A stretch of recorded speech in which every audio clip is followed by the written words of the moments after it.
All right, I think we are about to start this debate. I hope everyone can hear me and see me.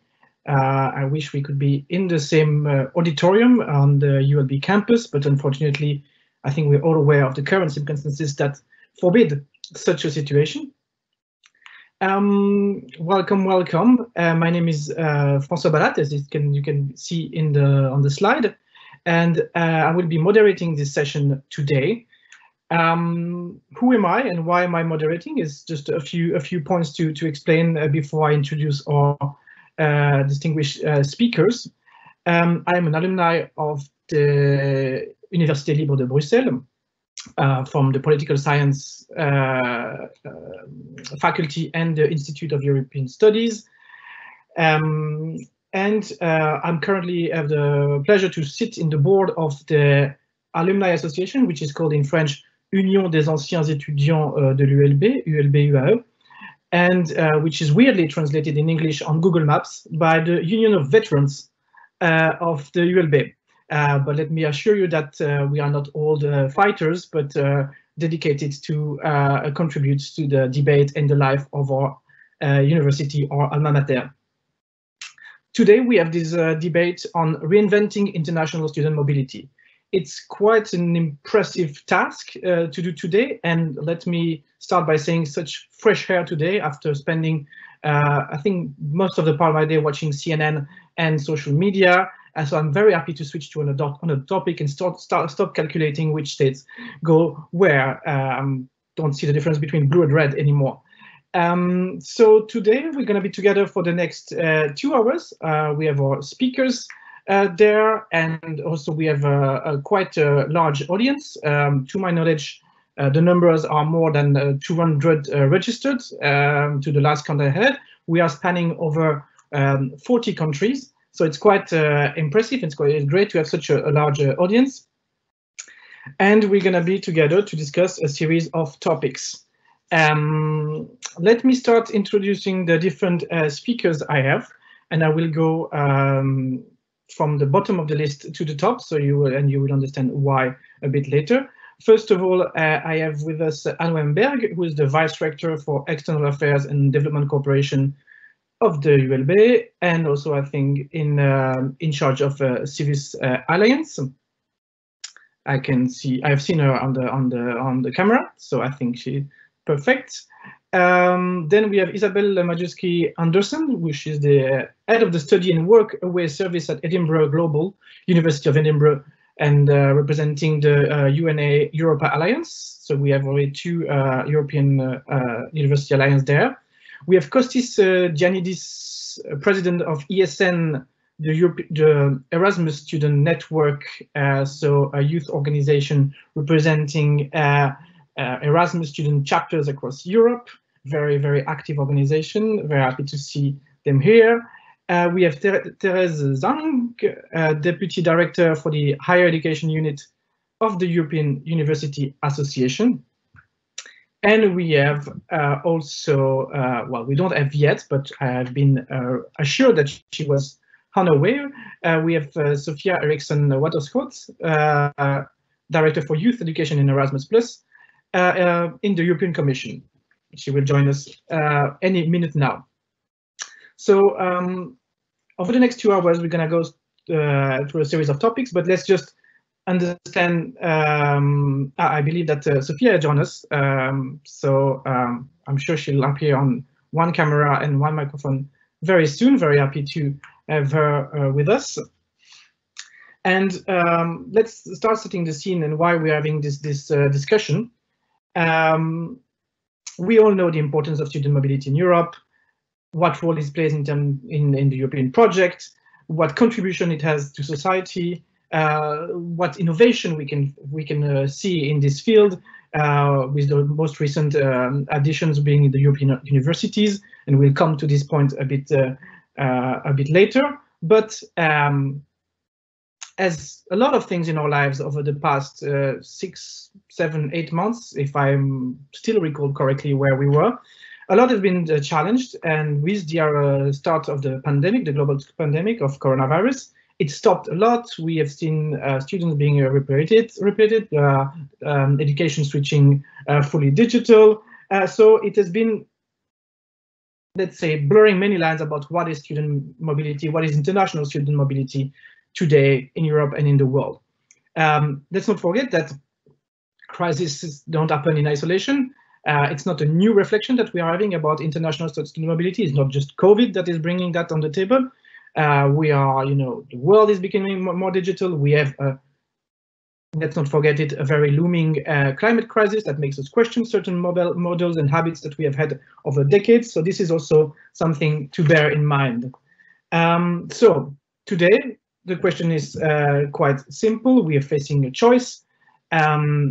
How do we use those crises to change, to improve, and to move forward with all these questions of international student mobility? What are we learning from COVID crisis? How are we going back? How are we moving forward? Are we changing? What kind of model are we applying? Are all the questions we will go through tonight. We're not tonight yet, from this late afternoon with our different speakers.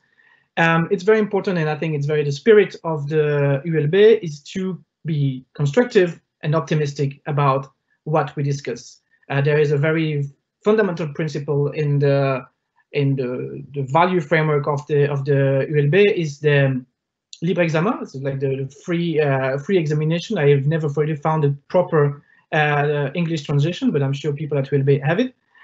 Which is about questioning and putting doubt into things that are said to be like kind of dogmas or things that are seems to be really set in stone. So we are questioning, we are criticizing, we are constructive about what we're doing, and this is the spirit of this debate. And let's not forget also the other values that underlie the work of the ULB, which is the commitment to democracy, to human rights, and to sustainable development. So I think this all fits perfectly in the work of your university.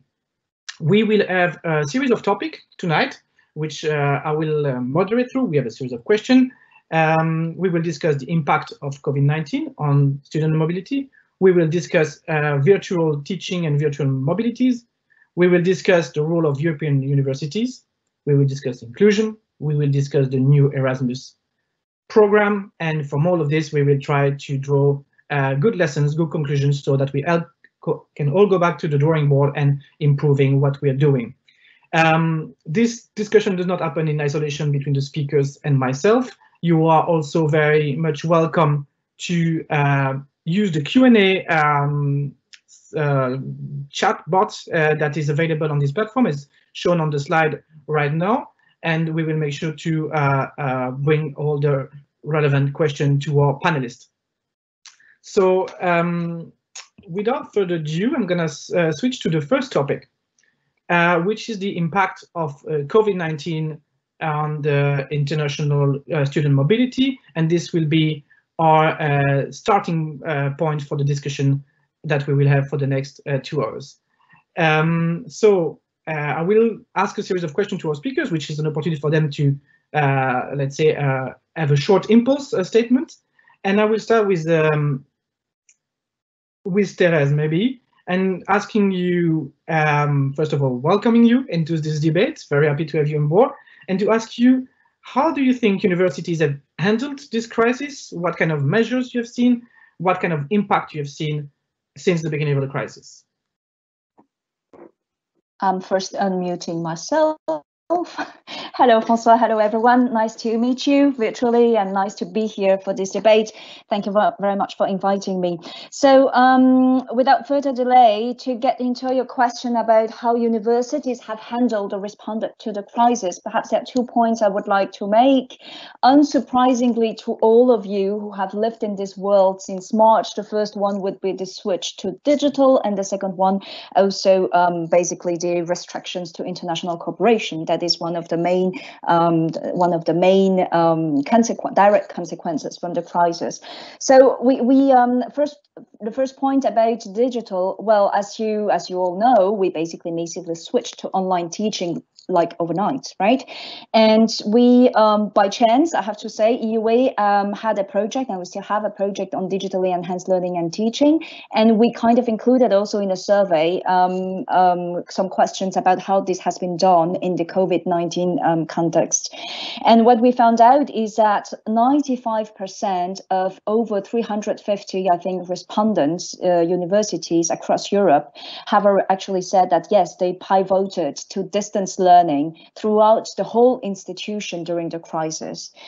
So before summer, the survey was conducted before summer, and with another 4% saying that it has been provided in some faculties. So in a way or another, universities across Europe, across the European higher education area, have switched to online teaching. This was sudden, this was disruptive, and this also varied a lot by size, by governance model for institutions, by disciplinary differences. Large comprehensive institutions usually found it more challenging because more decentralized. Depending on the governance model, faculties and departments of some institutions have also had their own approaches. And of course, all those who had to conduct lab work, practical experience, field work, external collaboration work were also dismayed because that was much more difficult to do remotely. But people also have been very self-critical. So the thing we have heard most from our members when discussing this on the COVID crisis is that this actually was not really digitally enhanced learning and teaching. It was emergency teaching. People just did whatever they could in the time span they had to arrange it in a way that fits more or less to still continue teaching. So it was really a matter of rapidly adapting. And what perhaps was a silver lining in there is that this actually took place in a context where universities, and nearly all of them, already had some kind of online teaching in a way or another. And this has been demonstrated by several surveys we conducted also since 2013.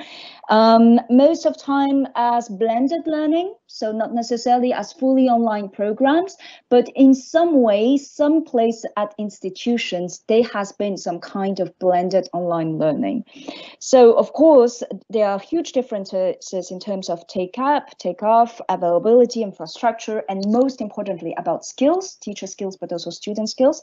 But there has been something there. I will not further expand on this because I think this is something we will discuss also further. But most importantly on digital, what was really interesting is that there was a consensus, I think, to say that this has magnified existing challenges. Not that those challenges did not exist before, but it had really mirrored and magnified all these challenges related to digital education. But not only, it's also about how to go inclusive in education, how to more generally, how to deliver student-centered learning in a way that really makes sense. You know, in this jargon, we always talk about constructive alignment. So how do you design your learning outcomes? You try to deliver those learning outcomes, and then how you assess them. Well, you know, in those kind of emergency teaching situations, of course, this alignment might have also been blurred. So that was my first point. The second one about international cooperation, and more specifically about physical mobility. Well, as you know, the general situation in Europe, at least in terms of internationalization for higher education institutions, and this is not new, this is not from COVID, is that mobility is the most commonly implemented, let's say, means or measure to address internationalization at universities. And it's even more specifically, most of time, we're talking about physical mobility. So there's also a general consensus that virtual mobility should be meant more as a complement, but not necessarily replacing it, but bring another a complementary but different value, let's say. So of course it was hugely problematic that we all ended up in this kind of border closing situations. We had several studies. I think ESN also had a study on the percentage of students that were still allowed or still able to do this mobility. Perhaps Kostis will say a word about that later. But generally, a part of the sector also perceived the current crisis, as an opportunity to reflect and elaborate on renewed models for internationalization, including internationalization at home. So I guess if I want to go optimistic, and I am optimistic, it's also a fine way when we discuss student mobility precisely to see a bit broader and see how this could be embedded into a whole ecosystem of internationalization that also addresses other means, complementary means for internationalization at home. Yeah, perhaps a last note and a positive one again on this crisis is that I think this also gave a place to a lot of cooperation and a lot of sharing practices. And this will be my last point. The European Commission has led initiatives for sharing, including among member states. The ENIC, the recognition networks have also done that, the QA agencies, etc. So it's definitely also opened the way for further cooperation and exchange of good practices after this crisis. And I hope this at least will stay.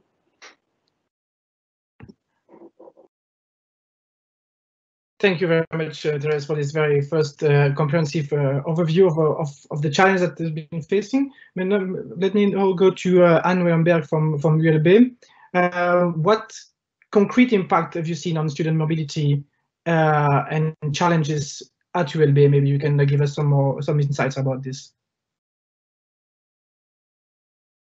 Yes, of course. Do you hear me?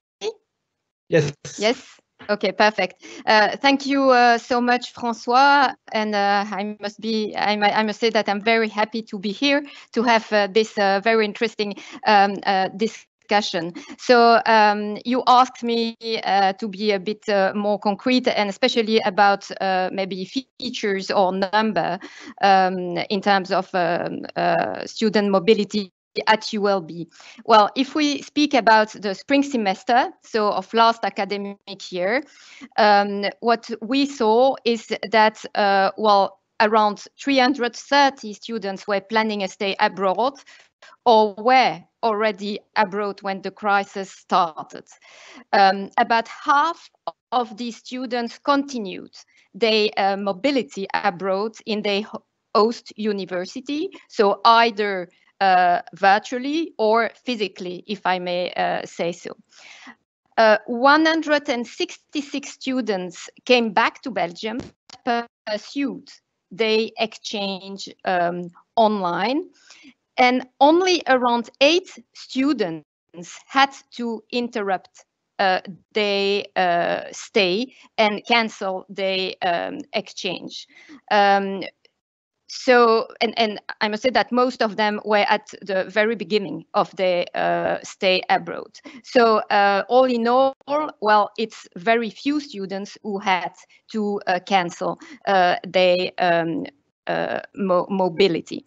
Now, of course, as Therese told it, it was really an emergency situation.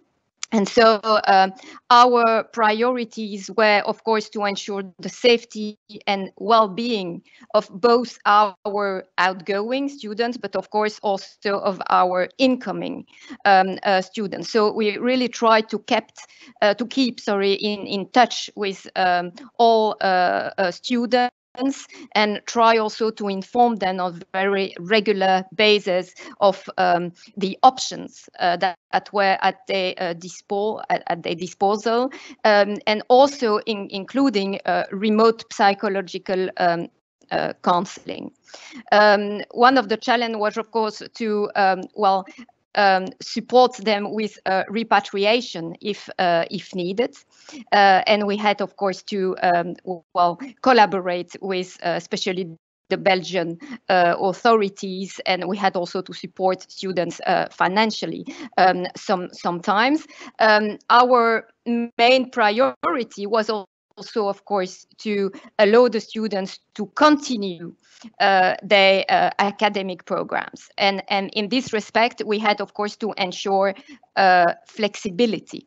And especially for those, and we saw that there were rather few, 8 students who had to cancel their mobility abroad. We had, of course, to offer other possibilities to finalize their program. via internships, for instance. Of course, it was a crisis situation, and the main difficulty was unpredictability with the evolution of the situation, and of course also unpredictability of all authorities and governmental decisions that we had to follow. So these two elements, this double unpredictability, if I may say so, made the management of the communication towards students rather difficult, and we try to really ensure more personalized or more individual follow-up, depending, of course, on each student situation.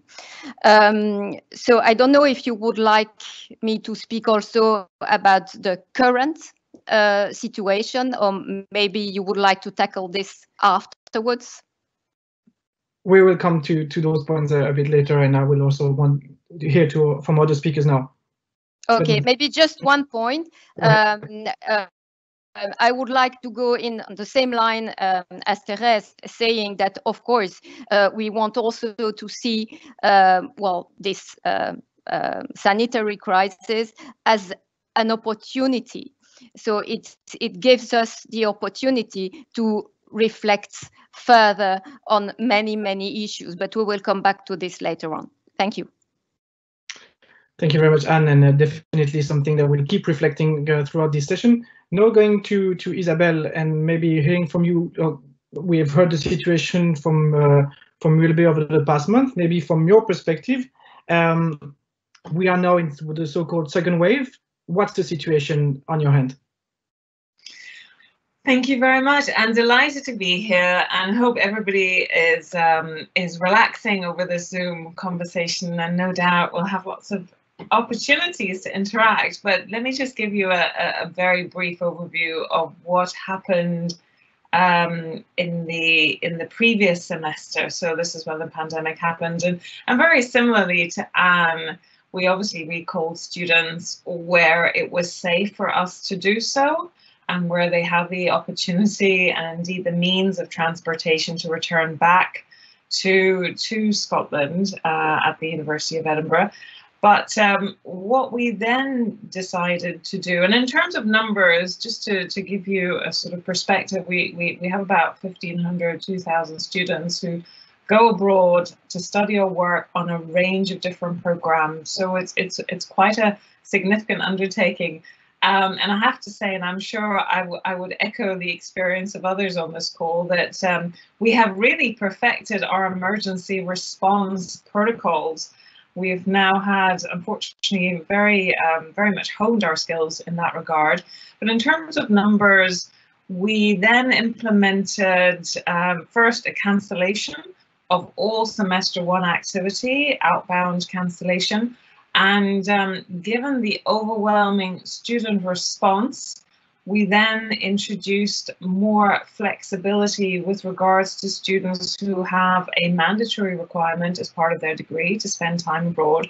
So that resulted in us actually sending 14 students to study or work away in this current semester. And where we are, I'm sure we'll come on to this for the future semester, but I think what we've learned from the experience, and you've asked the question, what was the number one challenge?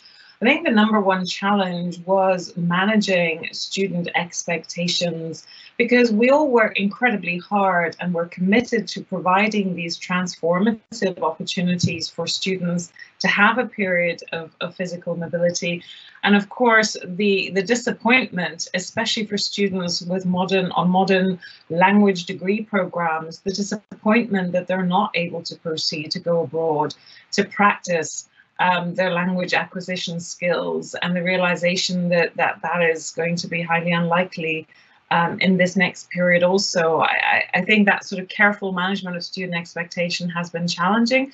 However, as Anne's already mentioned, I think what it has resulted us in doing is being really creative, really innovative in our approach, thinking much more broadly than we would have done in trying to come up with a solution. So, for example, within the Una Europa network that the University of Edinburgh is part of in partnership with 7 other Alliance members, we work together to create the eTandem Global Initiative, which is essentially a peer buddy program to help students practice their language acquisition skills, but it also helps students to at least have some form of cultural interaction and an understanding of the country that they were going to study in. So I think it's resulted in us as a network and also as an institution being far more open to be experimental and to really use this crisis as a means of innovating and coming up with new ways of doing things and new dimensions and opportunities for our students. I think the one thing, just to conclude on, the one thing that I've become very acutely aware is the one area that was not impacted was our virtual exchange activity. But I know that we'll touch on that at a later point. So I'll hand back over to you, Francois. Thank you.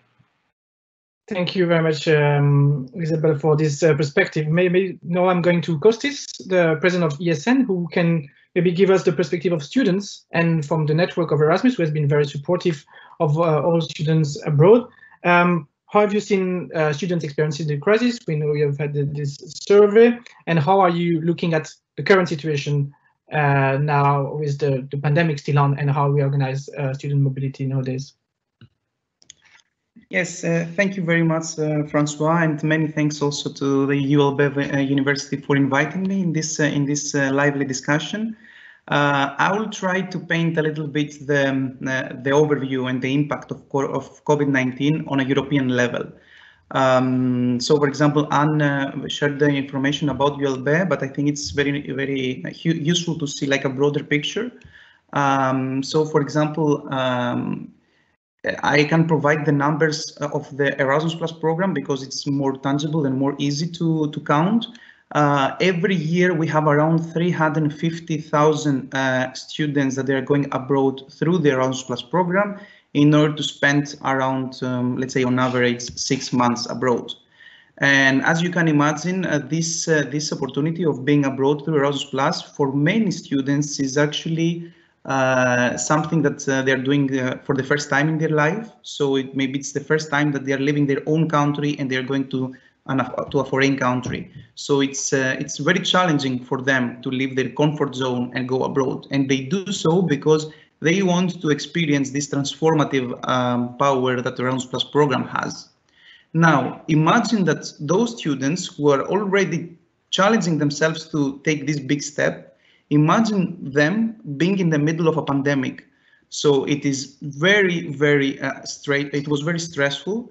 And we actually tried, as ESN, we tried to do everything that we could through our local associations to support the students, of course, together with the higher education institutions and the Erasmus Plus offices.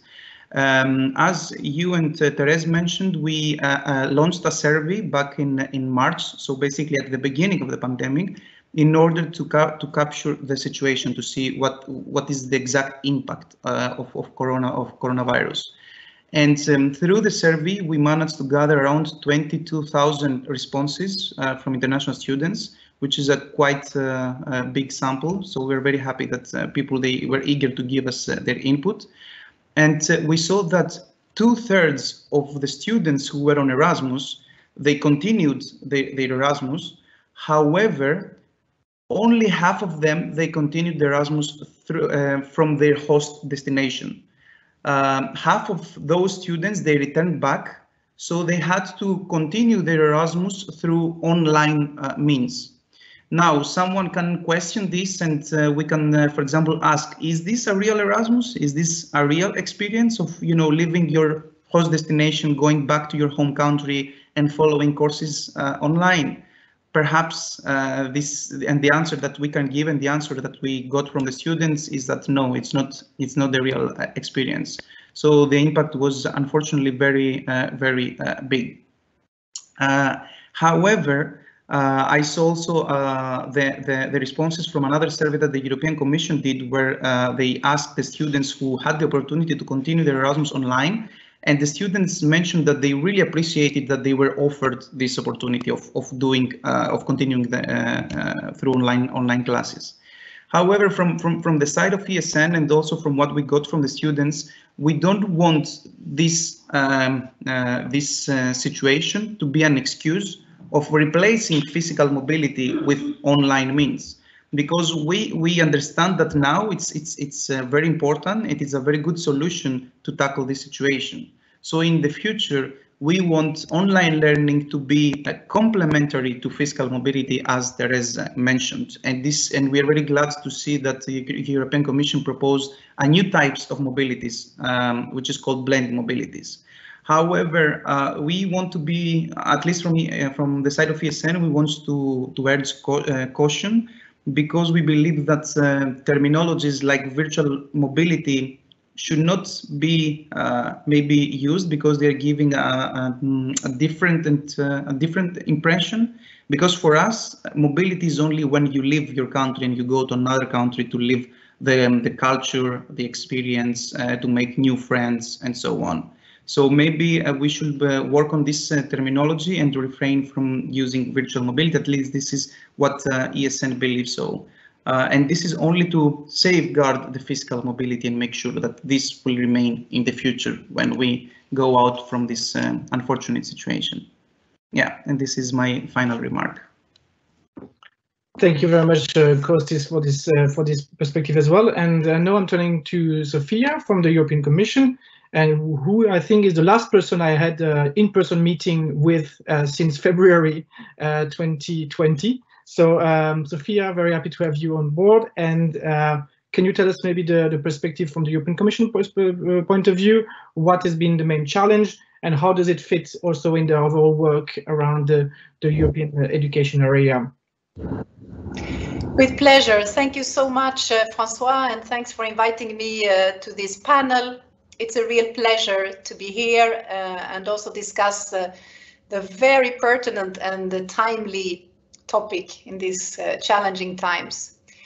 So indeed, as part of the Commission's vision for a European education area by 2025, we say that spending time abroad to study and learn should become the norm for young European citizens. So that's a very ambitious vision, but we believe this is relevant pre-COVID, during or post-COVID. The vision has not changed. That's perhaps the first important point I wanted to highlight. And that's also why we are working very intensively at this moment on preparing the future Erasmus program to, of course, adapt it so it fits now where we are now and where we can envisage it will be and the future challenges that we may see in higher education. So especially when it comes to student mobility.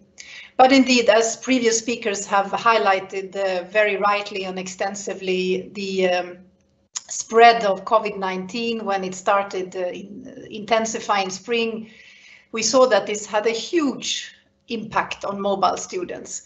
I would say Erasmus Plus students were probably the most heavily affected by this crisis comparing to their peers, I mean the student peers. So at that time, the most crucial aspect for the European Commission, it was really to make sure that we could ensure the health and the safety of all students and staff. It was the #1 priority, and we focused all our energy and efforts on that.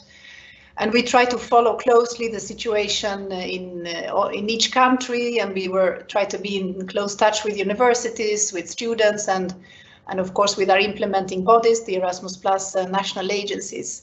And we try to propose solutions to the challenges. And I would, in this context, like to also thank the ESN. You were a very constructive and important partner on the ground when all this happened.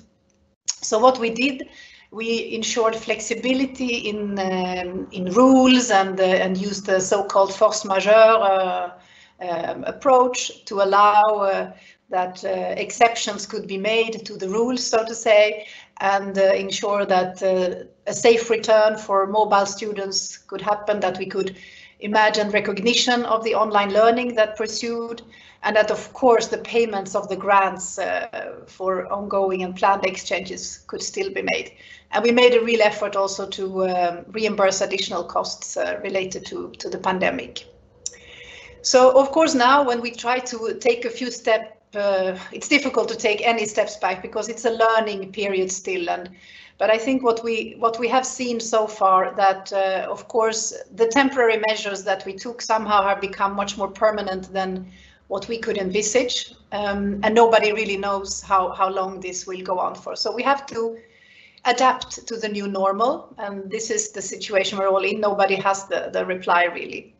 But at the same time, the outbreak shed a light again on the existing challenges. I think one of the previous speakers also put the finger on this, that we had challenges and the COVID-19 pandemic really exacerbated it, and certainly also for student mobility. So in our future Erasmus program, we will try to do our best to cater for these new challenges. Also knowing that we never know what new crisis may come. So we have to also keep the program as flexible to be able to adapt to whatever might come. But so far, I would say we have the 3 overarching priorities that will definitely guide a lot of the coming activities. Important, first overarching priority, to have a more inclusive program, to really make it more accessible to new learners, to different target groups. And secondly, the importance of using the whole potential of digitalisation, and I'm sure we'll come back to that in the discussion today. But this is really something we saw how fragile the whole systems were, and how much we have to accelerate our learning on this front. And we really would like it to be a kind of mainstreamed approach in the future program. And then, of course, we cannot avoid also that even if we have a program where people are mobile, so it has, of course, an environmental impact. But in that context, we absolutely need to make the program greener. So this is the third overarching priority that we try to implement or prepare implementing, because we don't have the program yet in all its activities, and certainly also for student mobility. And at the same time, we cannot do this as the Commission. We cannot do this all alone. We do this together with universities and students themselves. And we would like to continue the co-creative process that we launched to prepare for the program. We would like to continue this co-creative spirit. So that's again why this seminar today is very timely and important. And I see it as part of this co-creative or continuation of this co-creative spirit. But just to reply to your question, François, was did things change? I mean, did the current context change everything? And in a way, yes, it did. But I think it's important to emphasize that commitments and objectives, they stay as ambitious as we had before this pandemic.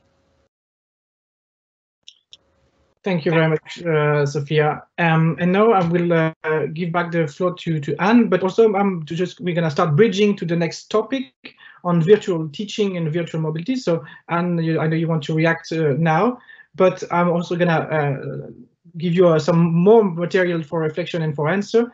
Do you think that going digital and is a viable alternative to physical student mobility, if I may? Yeah, thank you, François. Just 1 or 2 points that I wanted to add to the discussions so far is that what we saw, and especially during this first semester of this academic year, is that, well, lots of students have moved or switched from Europe, from international destinations, so out of Europe, towards more European destinations.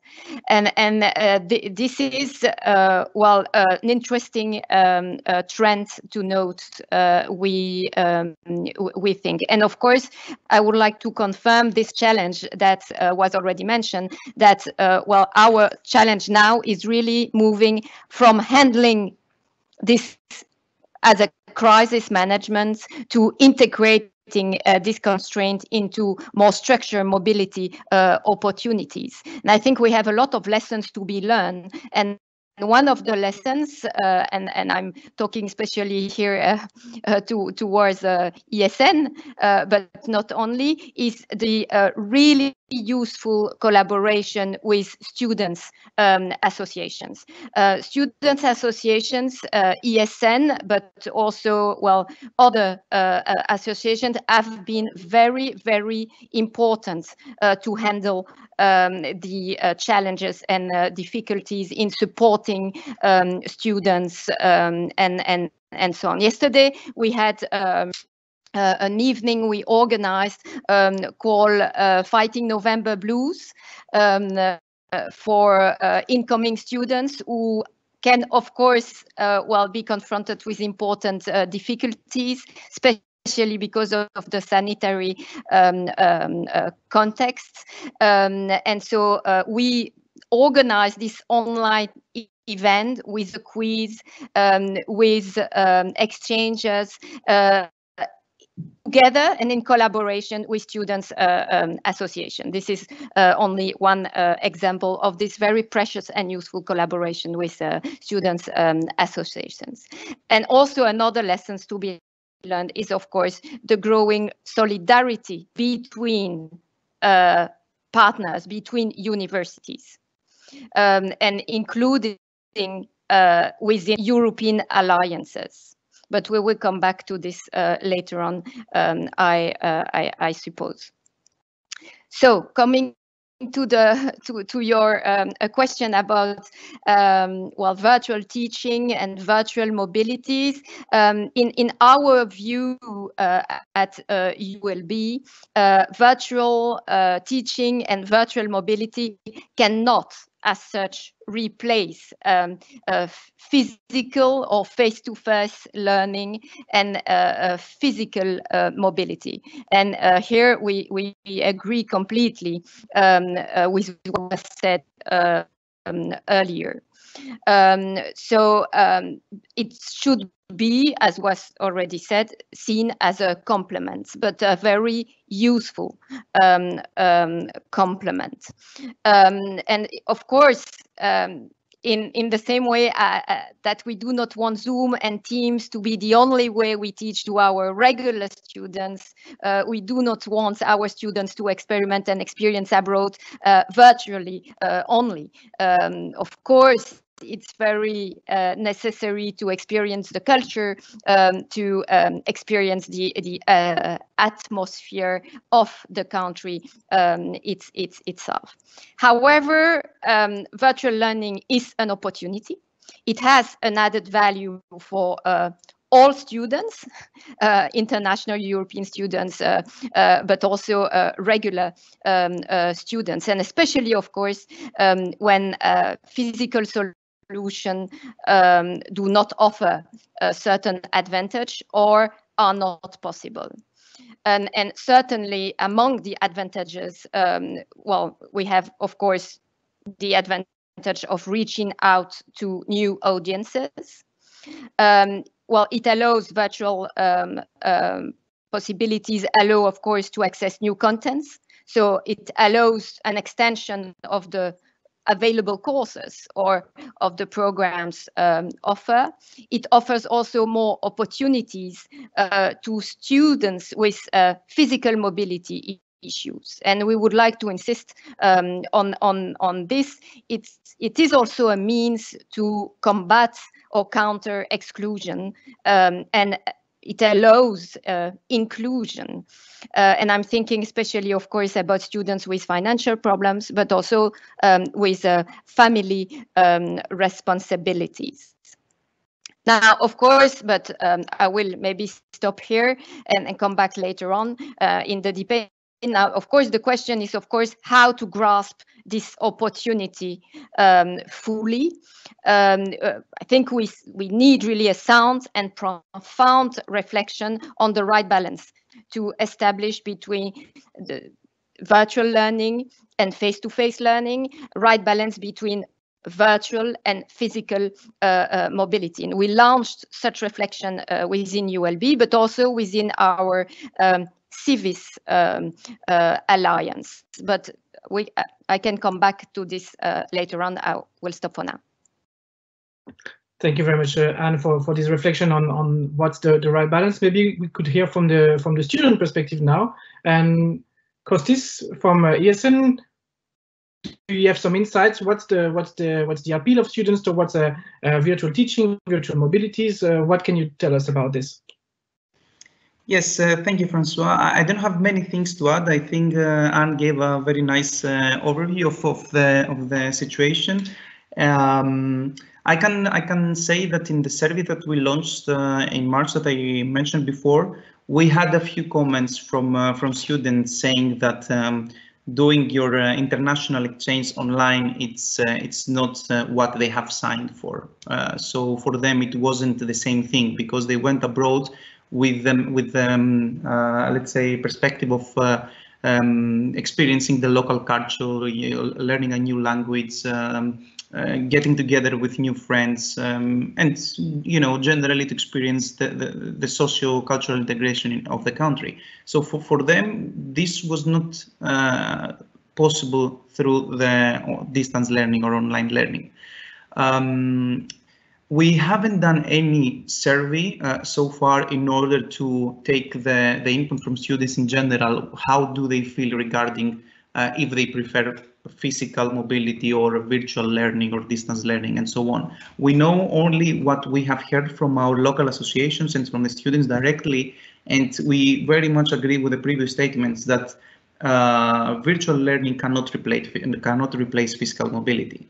I want to mention that we believe that virtual learning is one way of internationalization of higher education.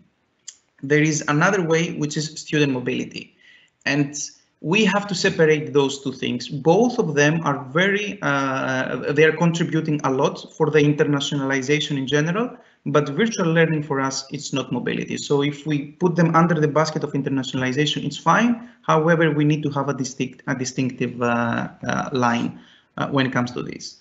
Now, virtual learning is also costly, right? It's not that it's very cheap because we need a lot of technology, we need platforms, we need to re-educate or educate the teachers on how to do online learning, because it's not the same thing. It's not like okay, now I stop teaching physically, now I go on Zoom and everything is the same. No, there is a lot of requirements, and especially for Erasmus Plus coordinators, they also have to be there to coordinate all the administrative procedure when it comes to online part of the Erasmus Plus program. Why I'm saying this? I'm saying this because yes, it is costly, and we want online learning to become inclusive and accessible for everybody, but we don't want to take money from the pot that goes to physical mobility and put them on making online learning feasible. Because what we want is to actually enhance physical mobility, and on top of that, to find resources to make online learning much better. So you see, it's also a matter of resources. And I think Anne mentioned very well the fact that online learning is much more inclusive because not everybody have the possibility to go abroad. For example, students with disabilities or working students. And I very much agree with this statement. And we do believe that online learning is going to offer these possibilities. However, we want to urge for caution, because instead of saying, okay, it's difficult for students with disabilities, so let's give them the option of online learning, let's try to actually make possible for students with disabilities to go on physical mobility, and only if it's not possible, then take this option. So I hope that you understand my comment here. So we don't have to leave the option of making physical mobility more inclusive and go to online learning. We should do both, and this is my comment when it comes to this. Thank you very much, Kostis. We also have the opportunity to discuss further the question of inclusion a bit later. Now, we mentioned the access to virtual technology. Let me go to Therese and ask you, do you think that European universities are ready to go fully digital? Like, is there the infrastructure? What's the situation and what are the challenges? Okay, so my short answer to your question would be, yup, I think yes, they are. Okay, I'll elaborate perhaps a bit. Well, it's the first thing I would like to say, but also it relates somehow to what Kostis just precised. When we talk about digital teaching or digital learning, we are not talking about technology, we are talking about pedagogy. And I think this is really a crucial point. Of course, there is an overall question of access to, I don't know, wideband or a proper, internet access, and also this whole question of supporting students and staff who might be in need of infrastructures, material, etc. But at the end of the day, what we're talking here is about how to design digital learning in a way that fits basically the student needs, but also that really makes the students have some kind of learning gain from learning through digital means. And there is a whole reflection from universities, I guess, to have also on how these delivery modes could contribute to develop the education offer in a way that becomes more inclusive. Indeed. So why my short answer was yes, is that we've been having surveys at the UAE since 2013, as I mentioned before, and every time what we can see is definitely that people say they have some kind of online, etc. At their institutions. At the last survey we had, 70% of universities across Europe answered 70% answered that yes, they will continue and even increase the digital teaching offer. So definitely there is a take up. But there are some key barriers that we need to identify indeed. The key challenges we have identified through the same survey are, in that order, the lack of staff resources, the lack of external funding opportunities. So teaching digital actually doesn't cost less, it costs actually more and more in terms of human resource as well. The difficulty to devise a concerted approach for the entire institution, and also what comes forth is the lack of student motivation. And actually, so what we can see here is really that how important is the human factor, right?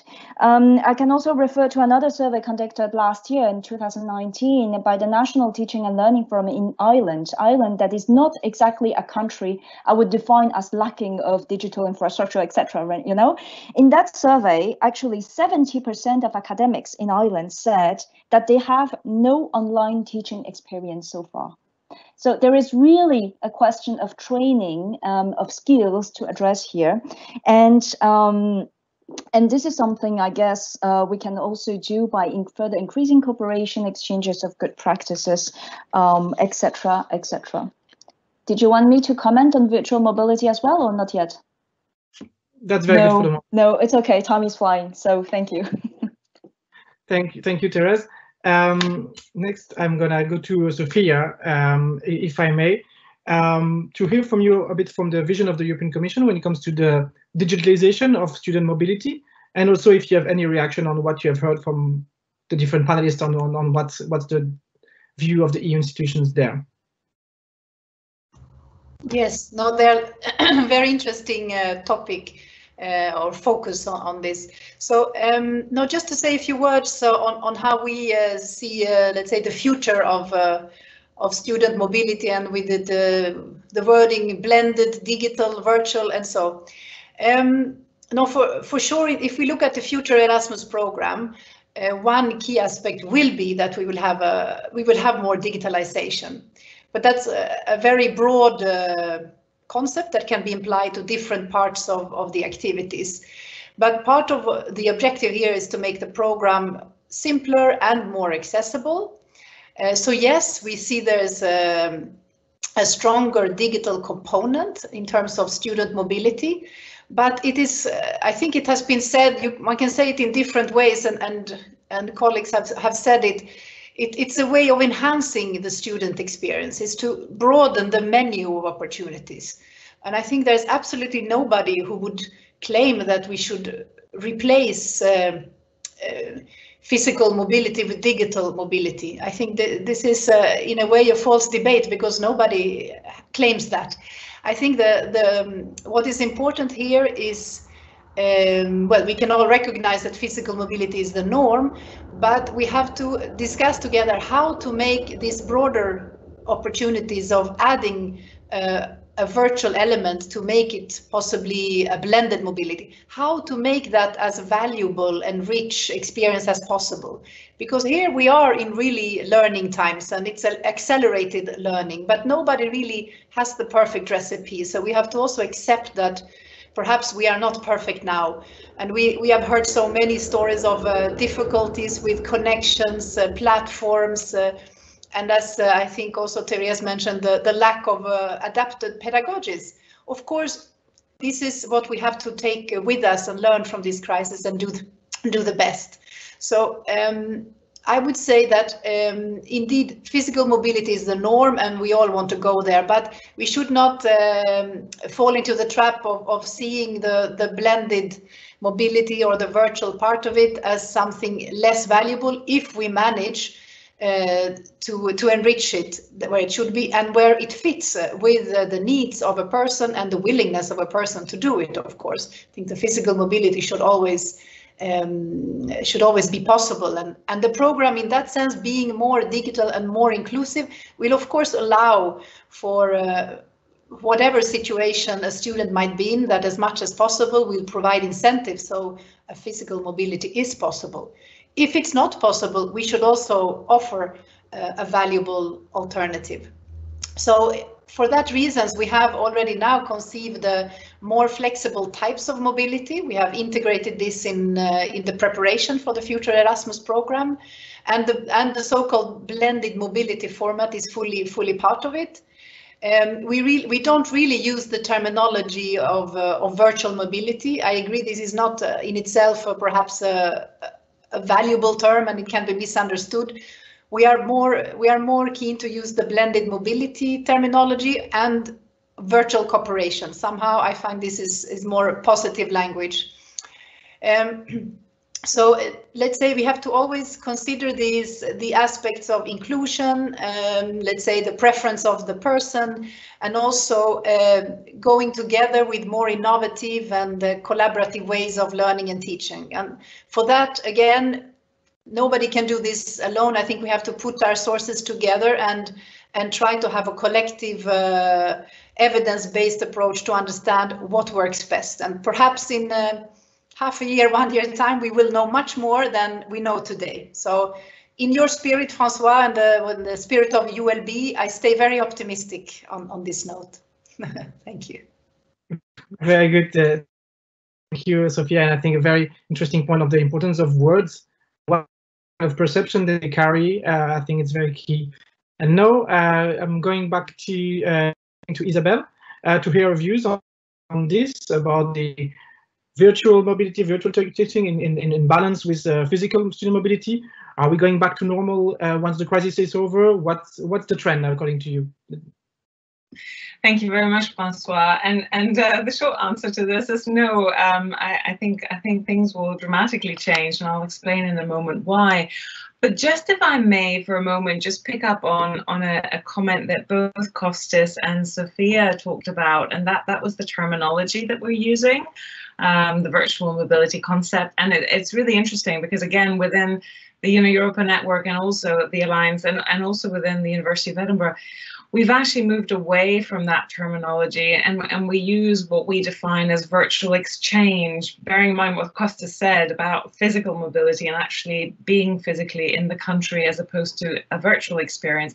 And the way, just to elaborate on this point, virtual exchange, and I think this is sort of used interchangeably with hybrid learning models or online teaching. But for us, the definition of virtual exchange is where you combine the deep impact of intercultural dialogue and exchange with a broad reach of digital technology. So it's not just about, I'm going to enroll at a partner institution and I'm going to engage in the teaching environment virtually as opposed to physically. It's about an actual intercultural awareness of working and operating within that sort of diversity. So I'm going to give you an example because we piloted a program, we created a program about 3.5 years ago, pre-COVID of course, and it's called NICE, the Network for Intercultural Competence and Entrepreneurship. And I mention this because it is a virtual exchange program. It involves 8 European partners. It was funded under the Erasmus Strategic Partnership Framework. It involves 8 European partners. We've created an intercultural and entrepreneurship modular framework lasting over 8 weeks. And basically, each partner institution sends a group of students and we create diverse, multicultural, multinational teams to work together to solve a UN Sustainable Development Goal challenge and acquiring entrepreneurship and intercultural competence skills as part of that learning experience.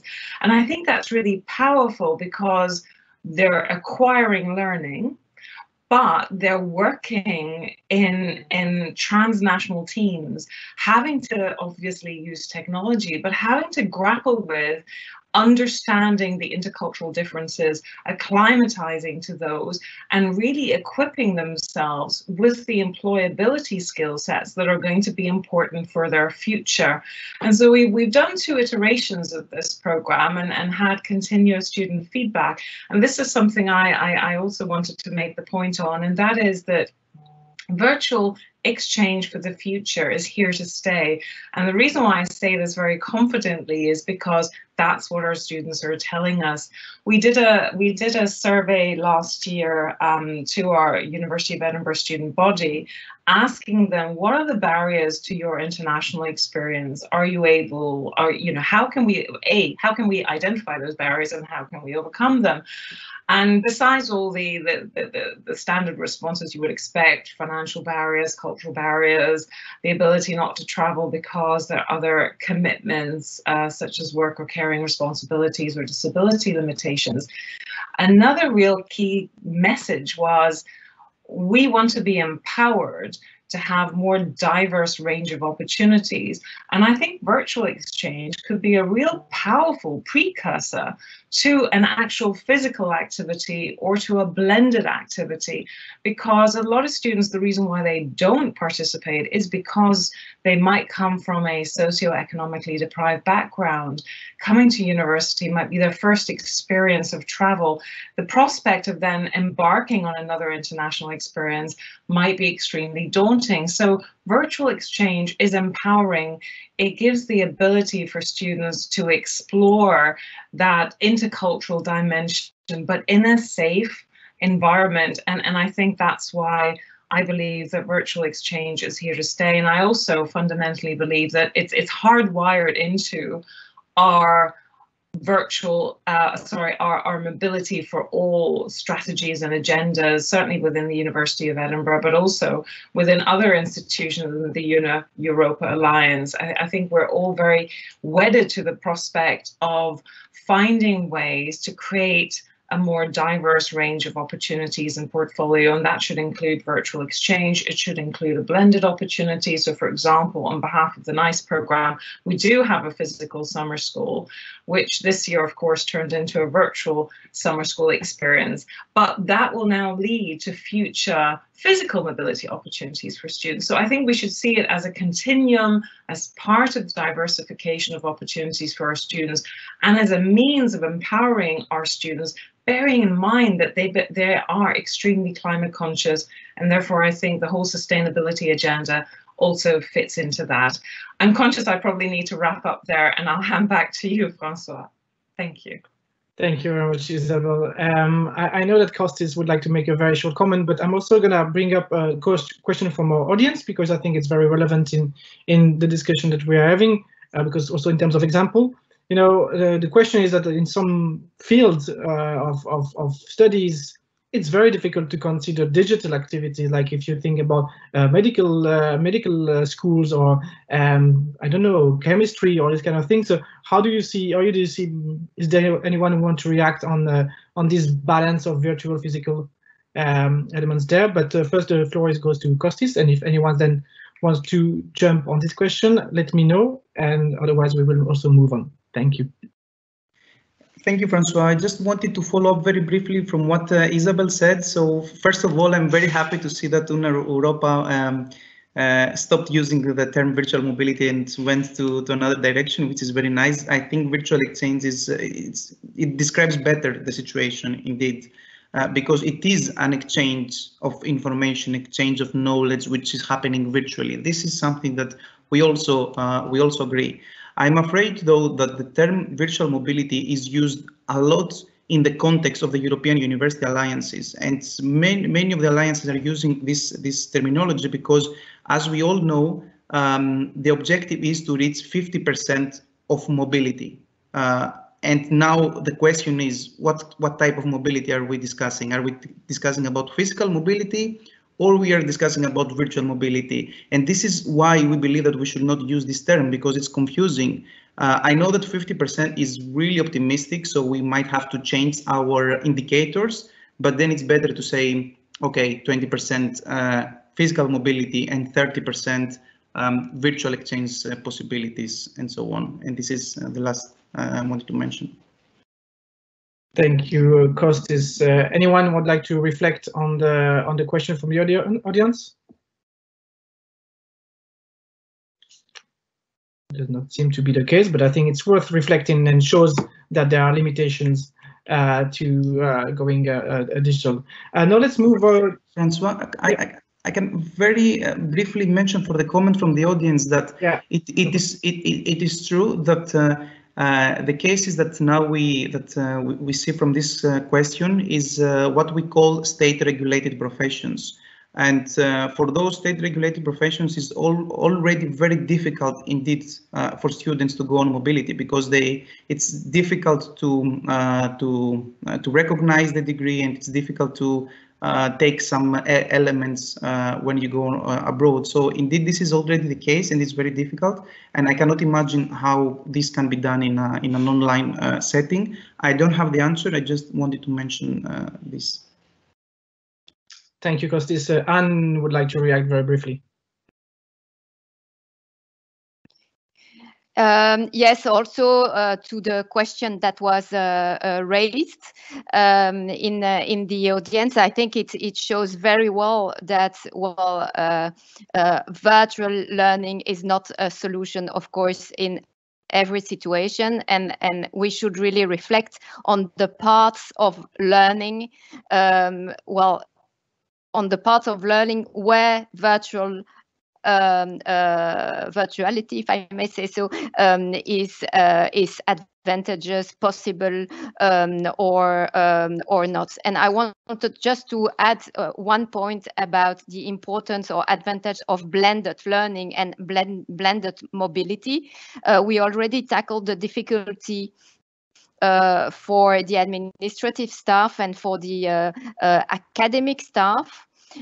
So ensuring hybridity of the courses is really very challenging.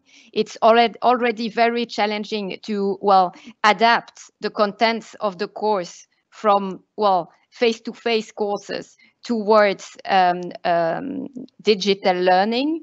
But imagine when you have both audiences at your course, you have to adapt your course for face-to-face students, but also for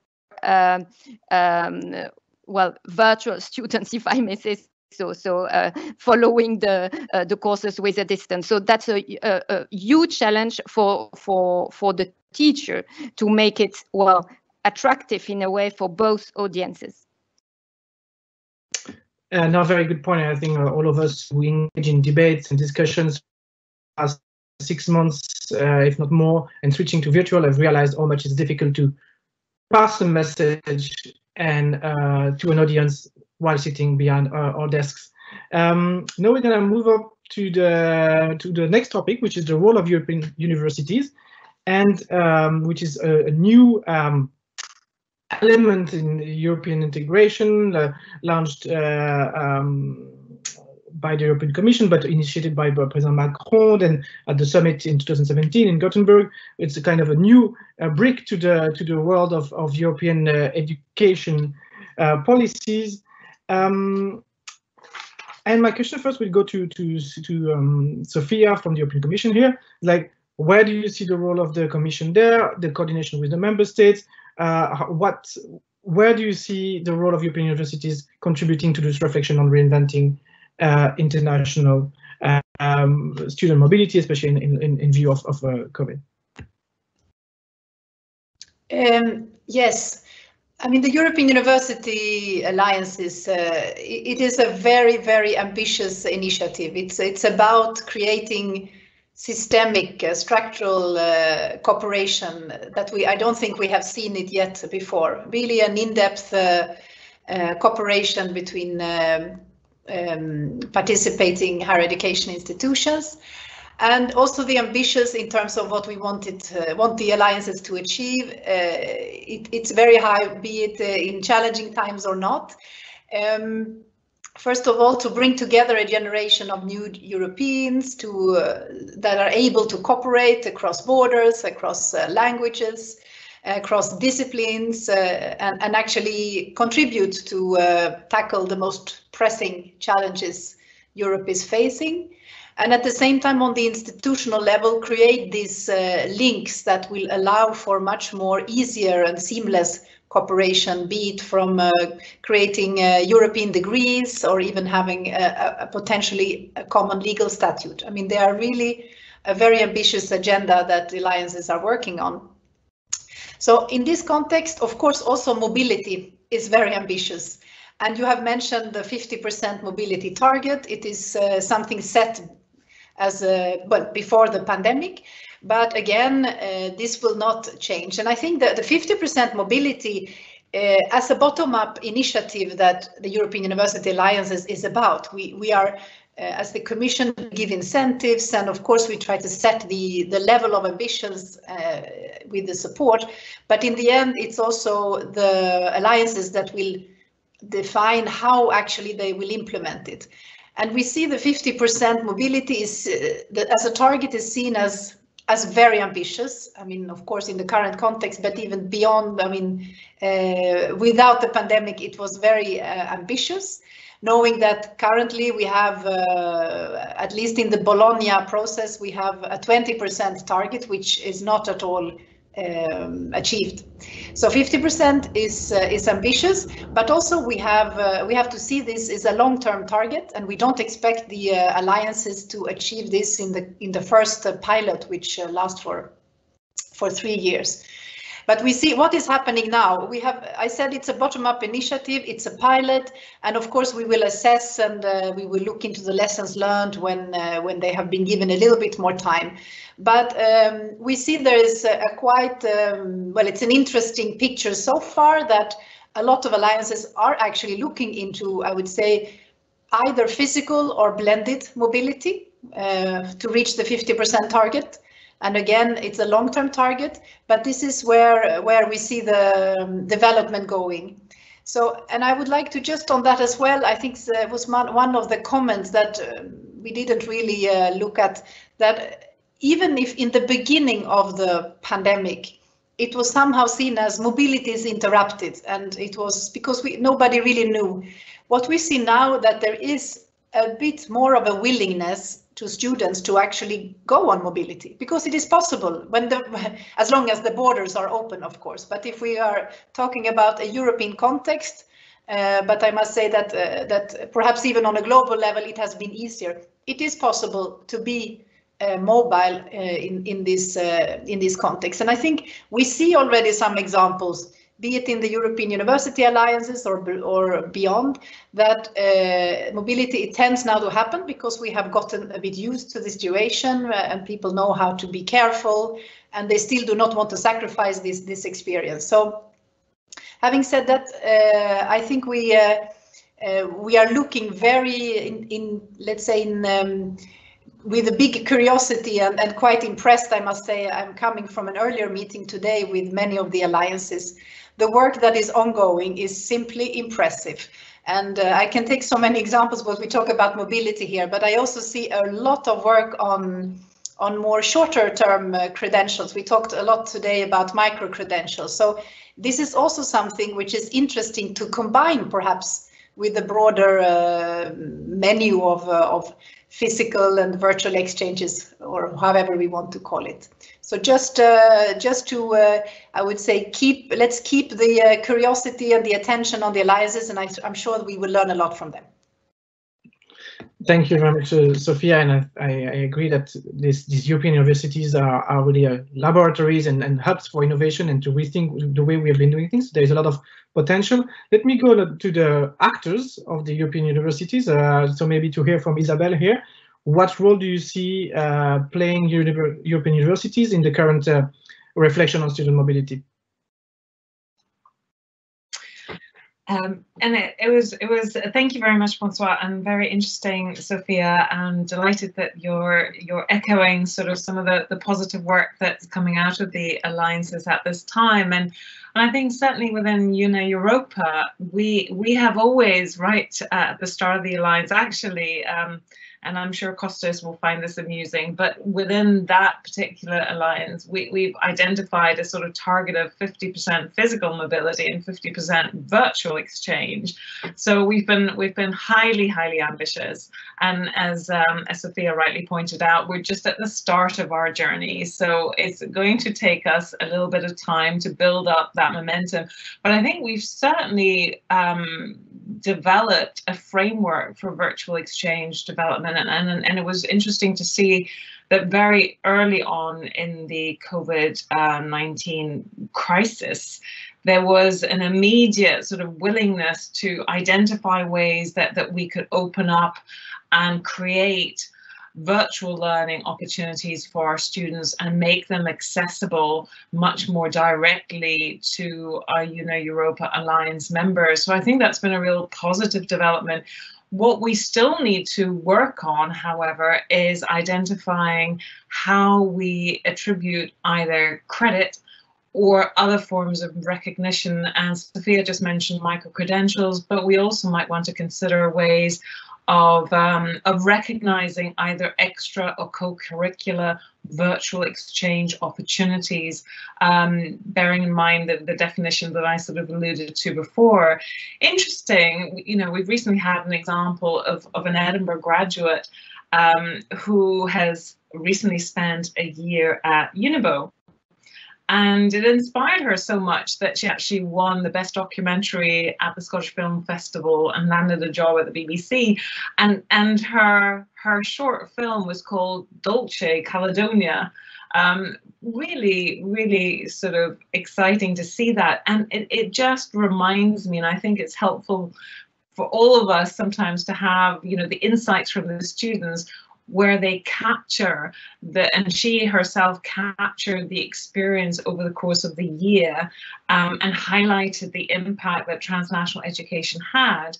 What we're now looking to do is maybe replicate a similar exercise, but highlighting some of the benefits of virtual exchange and the impact that that's having. So as I mentioned before, our eTandem Global initiative with our Europa partners and others is asking students to reflect on their virtual exchange journey, to identify how they're acquiring their language skill sets, how they're acquiring that intercultural dimension, and that at least insight into a cultural immersion activity. I fully appreciate it's clearly not the same as being physically in the country, but given the situation, I think it's a very sort of progressive next step. So with regards to your question on what role can European universities play in the current student mobility crisis, I think certainly for Europa, it's about developing a pathway, developing a framework that works for the Alliance itself, but then having the opportunity to further cascade that to our other partners, our other international partners, and other partners within within Europe. So it provides a framework, and it's really, I think, of course, we don't want to be in a pandemic situation, but it is really forcing us to think very creatively about practical solutions and ways of implementing these solutions, but bearing in mind, and I think we must not forget this, the importance of that student experience. And so one other final point I'd like to make is that we have a student board, and we consult that student board actively. We seek the opinions and the feedback from our student body, and that really helps inform the design of how we respond in future to the student mobility crisis, given the pandemic situation. So I'll hand back to you, Francois. Thank you, Isabel, and also good to hear some concrete anecdotes from students. It's always very nice.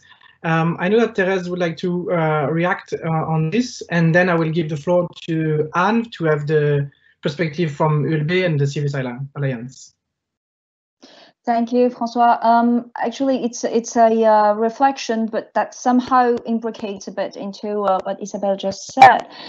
European university alliances, European universities can certainly play a role also in acting as, how should I see it, resilience and recovery in a cooperation context kind of pilots, right?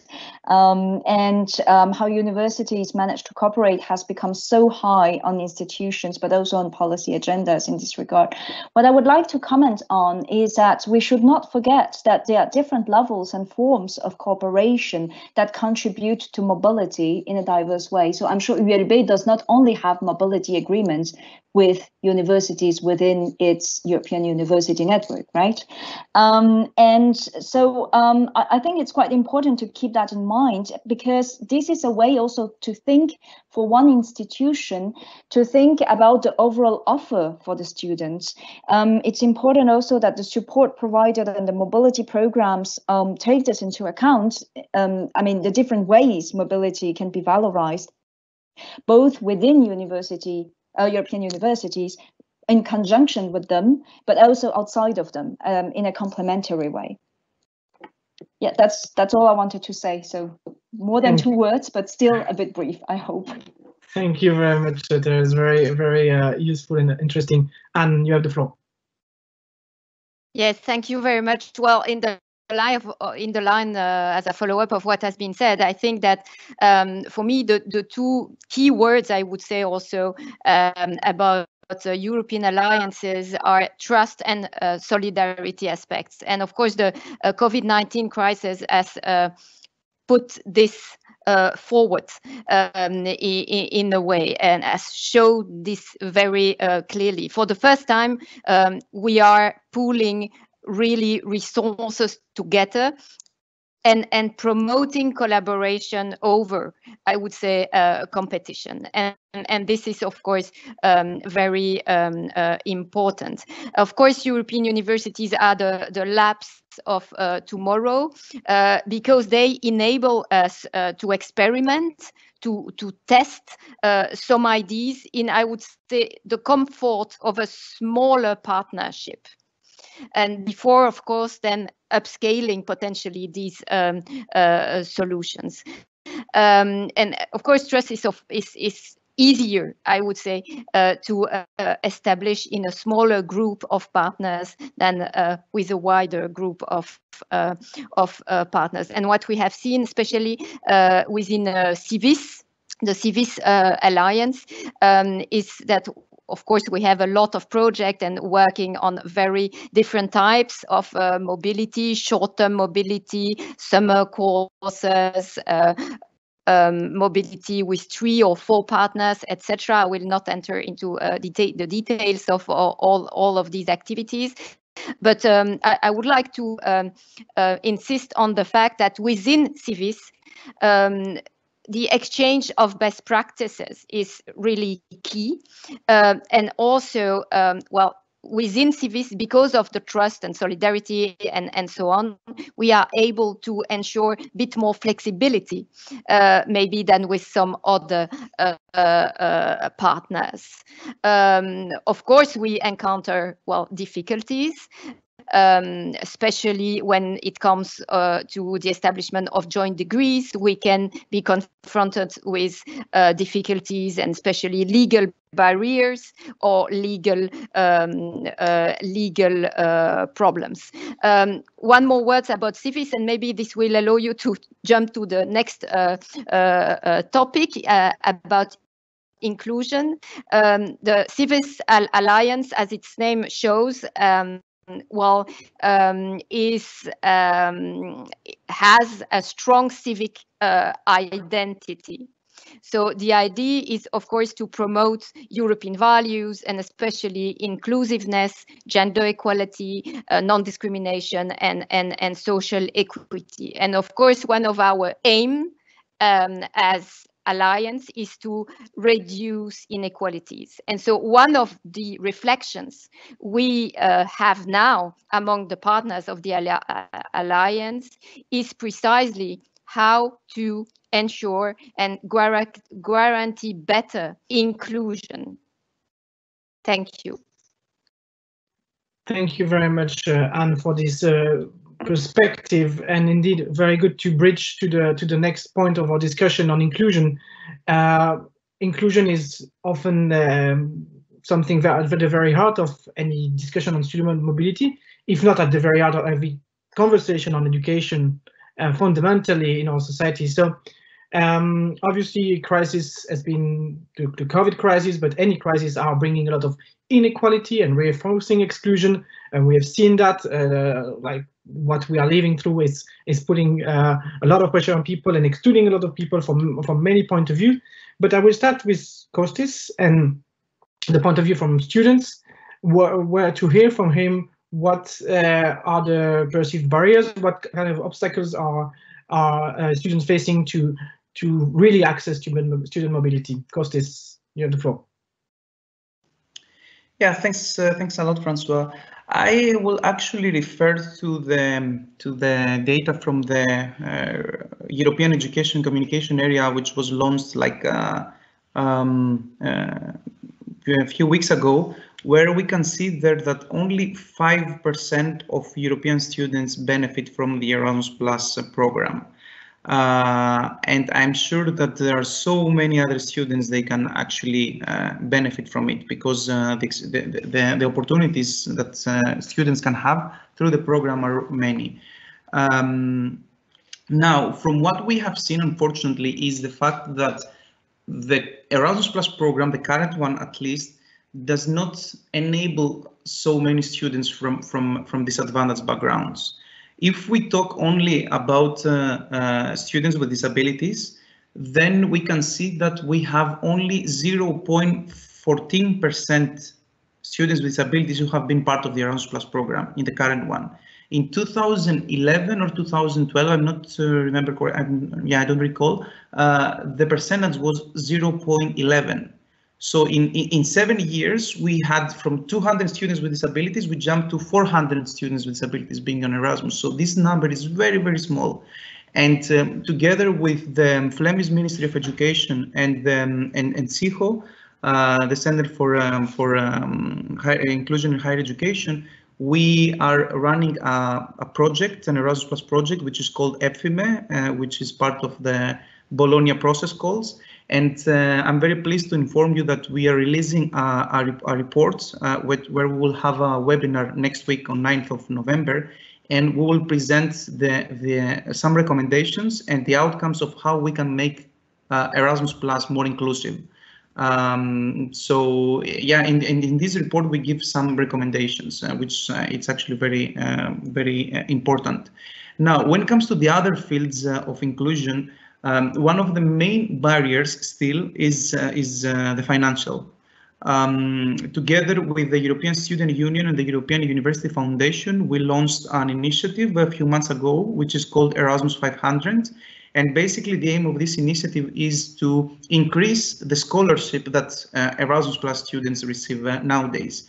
because it seems that it's not enough, unfortunately. So we are calling for a baseline of Erasmus of 500 euros for every student, and on top of that, different top-ups can apply based on their socioeconomic situation.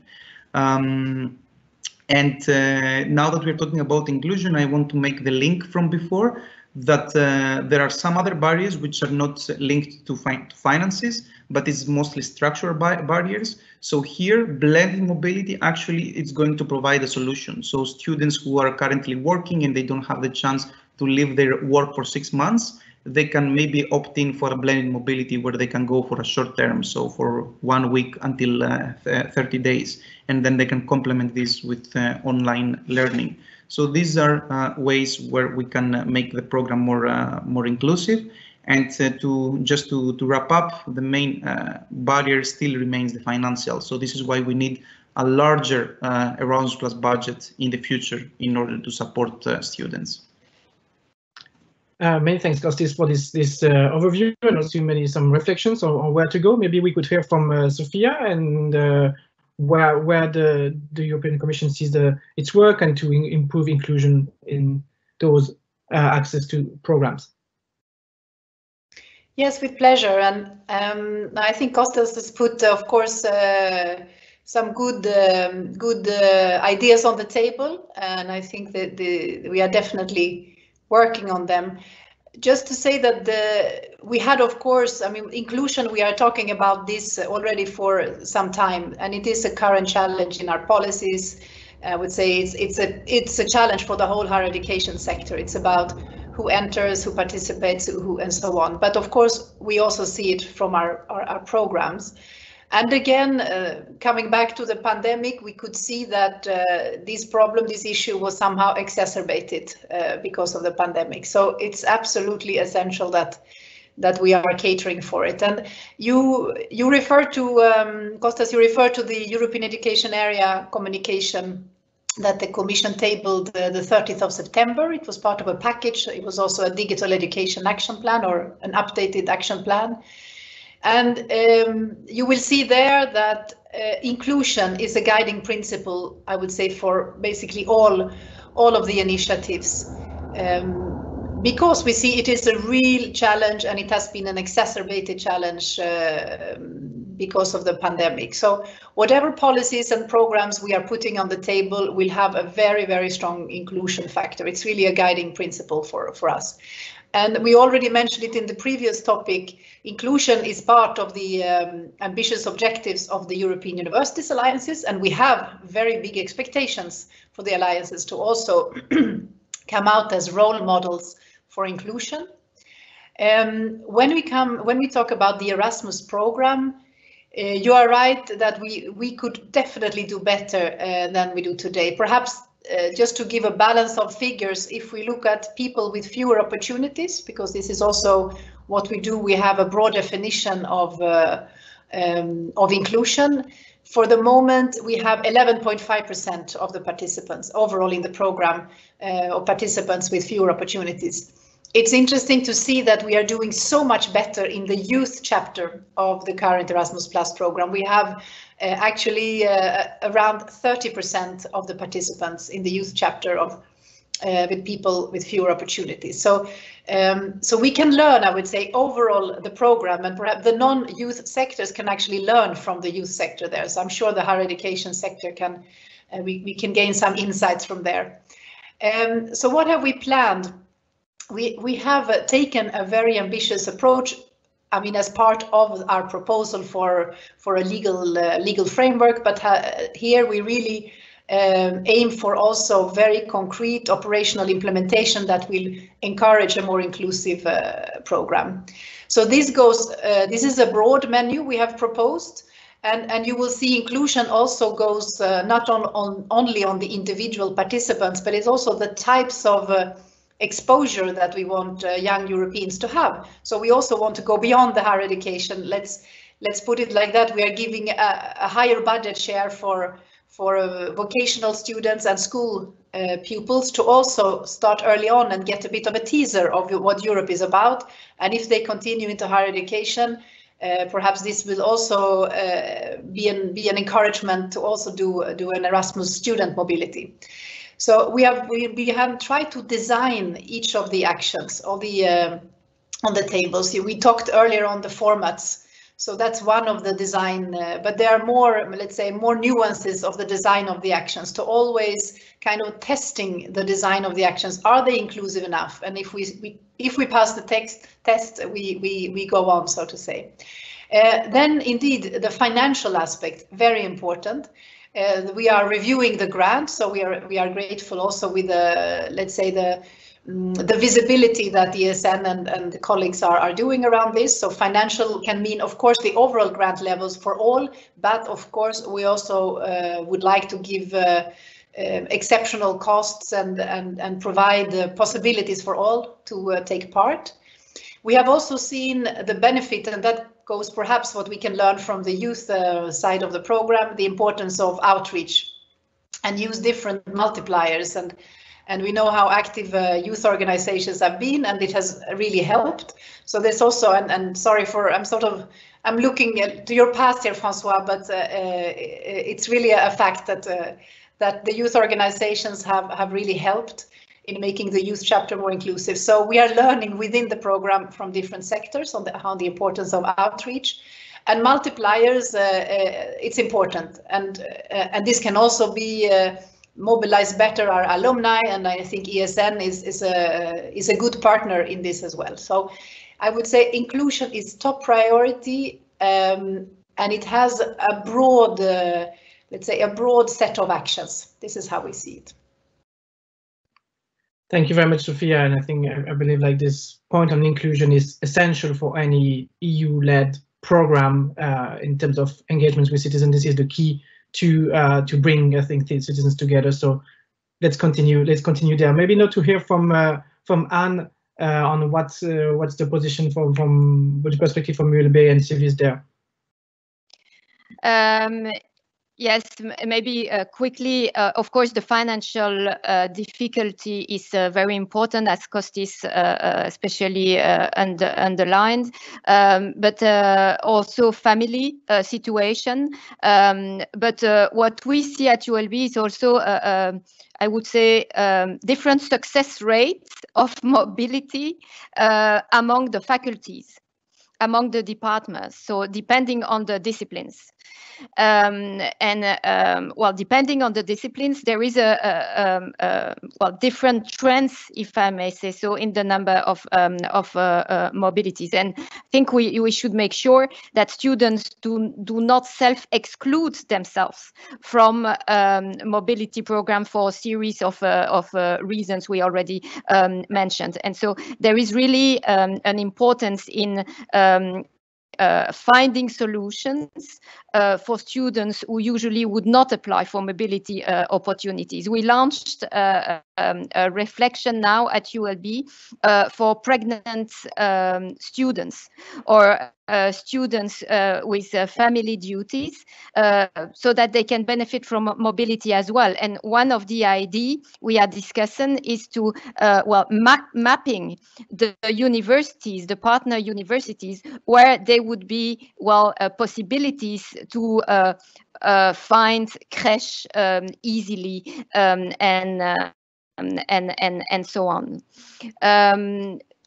So that's what I wanted to add. And of course, well, there is inclusion in terms of physical mobility, but also inclusion in terms of digitalization and virtual exchanges as well, making sure that everyone has access to digital education. We already mentioned this. Thank you very much. And Isabel, what's your take on this?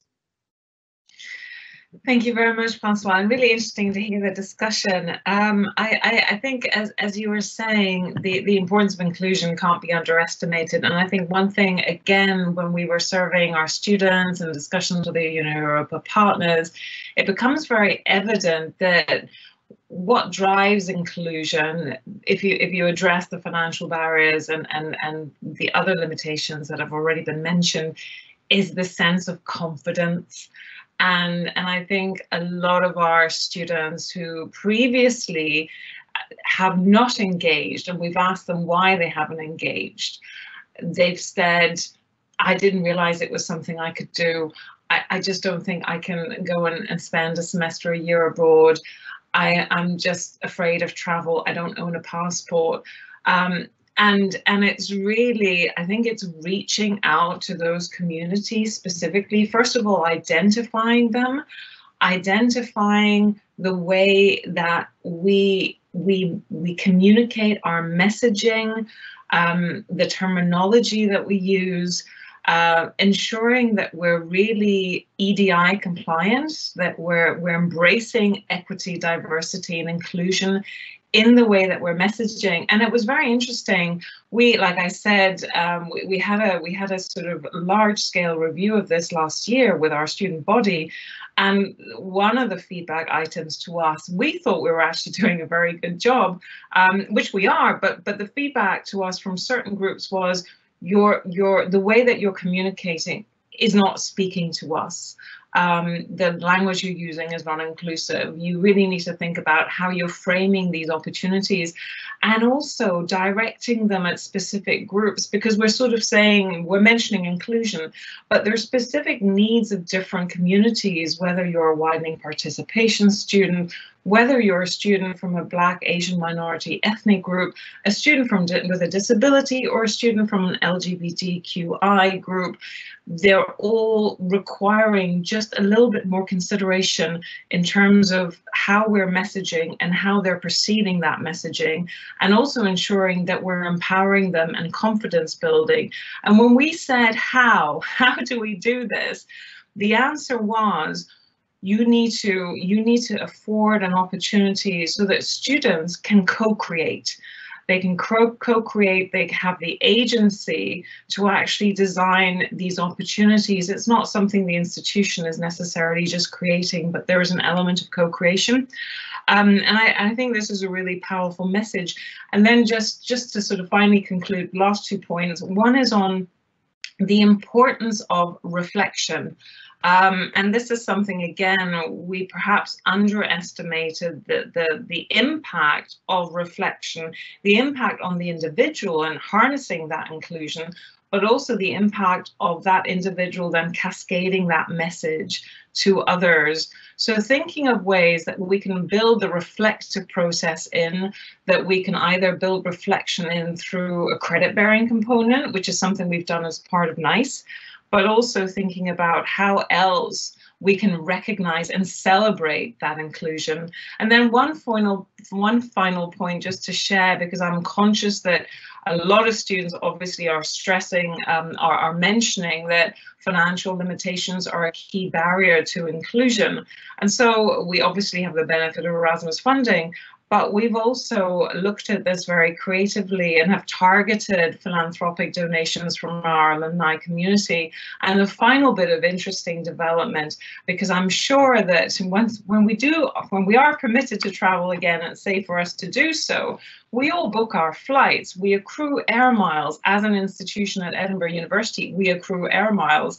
And so what we have now done is we've repurposed those air miles so that we can actually make those air miles accessible to our student body, and especially targeting the student body that is underrepresented in terms of our levels of mobility engagement. So a good tip to all of you who have air miles, it's a matter of empowering your staff and your alumni communities to provide those air miles for the benefit of student mobility. So I'm going to leave it there because I'm conscious of time, so I'll hand back to you, Francois. Thank you very much, Isabella, and thank you also for stressing the importance of the agency of individuals in all these debates. I think it's very relevant. Last but not least, Therese, let us know where you stand, what you think. Okay, a lot of things have already been said. I see in your eyes that you're pressing me to do quick, so I'll be quick. So first point about the money. Yes, of course, we all need money, right? And I agree with Kostas that funding is absolutely essential here. But it's not only funding, I think. It's also a question of, let's say, criteria and how you empower people to use it. We have this example of, for example, next door, Flanders, who have set a criteria of 25%, for example, of mobility grants being devoted to people with disadvantaged background. And this is really defined in very concrete criteria who exactly is targeted. So it's also a question of putting in place a framework, I guess. That was my first point. Rapidly, my second point, I have the feeling when we talk about inclusive mobility, we most of time still are kind of reflecting based on the fact that students are 18 to 22 years old and free to go and come and leave, you know. So I'm very happy that Anne made that point that they are actually, we should try to think future mobility in a lifelong learning context. Also because, I mean, demography is catching up, you know, so lifelong learning, and also because it is enabled by more and more flexible learning, is really becoming a reality. So we need also to have a really thorough reflection on how the benefits of mobility can be also taken in a way that empowers people who are not between 18 and 22 without family, who could just grab their bag and go, and of course making a caricature. So that was my second point. And my third point, I can just applaud what Isabel said. It's also a question of how you address people. To me, and also I'm saying that from a personal perspective, because I worked on that for my own PhD, groups, as we say it, when we say, you know, disadvantaged groups, etc., it's a social construct. We are talking about individuals here, and we are talking about individuals sometimes with very different situations, backgrounds, and also very different representation of their own identity.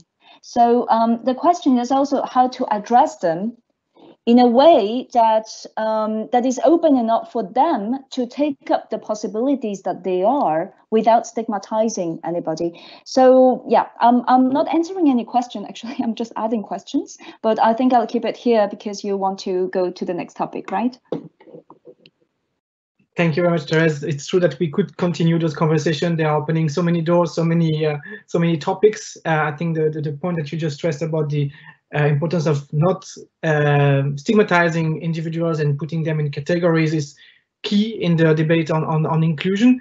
But I'm also aware of time and that we have 14 minutes left to wrap up and conclude. I think we are having a very interesting conversation, and I hope that it will foster other conversation. But before concluding, we have talked about the impact of the crisis, virtual teaching, virtual mobilities, European universities, inclusion, and now we're gonna have a bit of time to discuss, let's say, the legal background of all this, the program and the financing that comes from the public authorities to make international student mobility possible in Europe. Is of course I'm talking about the Erasmus program, which for people in the audience that are less familiar with the intricacies of European policy making, is supposed to start on 2021, January. The institutions are finalizing their negotiations on this, from the money and from the progress side. So I will ask all the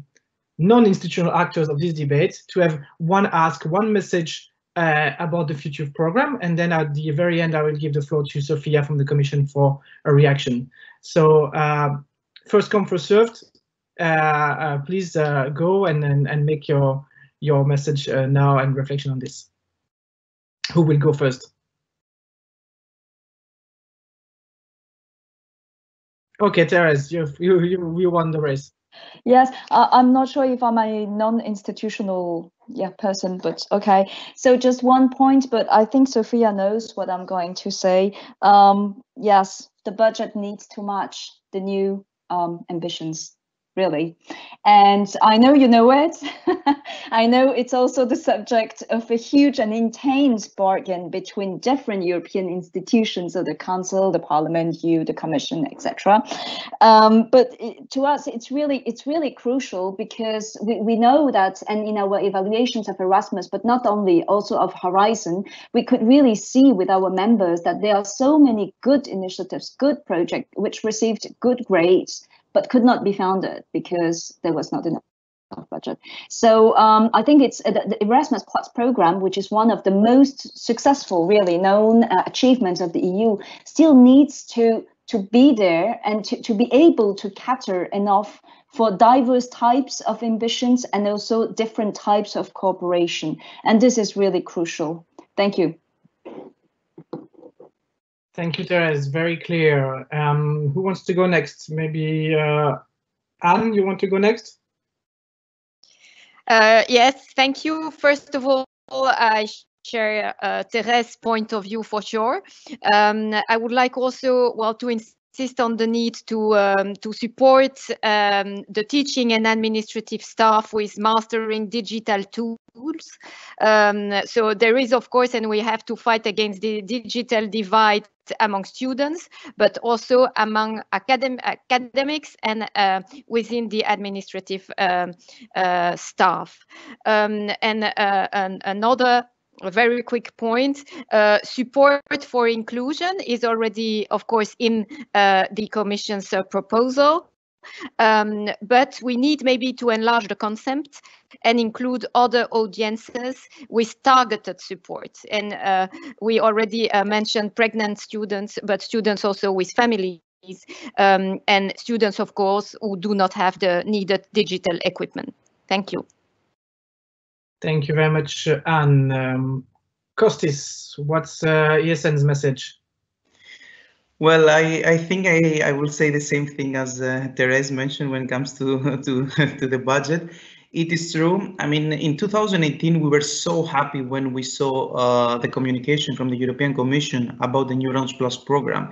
It was so ambitious, like 3 times more beneficiaries, European universities, Discover EU, vocational and education excellence centers, and so many nice initiatives that we were so happy, because we believe that, yeah, on top of that, the program will have been more inclusive, greener, more digitalized and everything.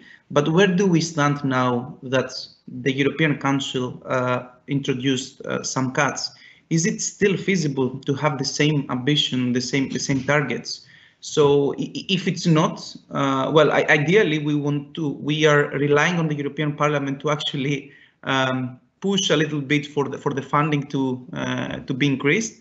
But if this is not the case, then maybe we have to downscale a little bit the ambition in order to not have so many things there with less quality. So this is the overall, let's say, claim from ESN when it comes to the future of the Erasmus Plus program.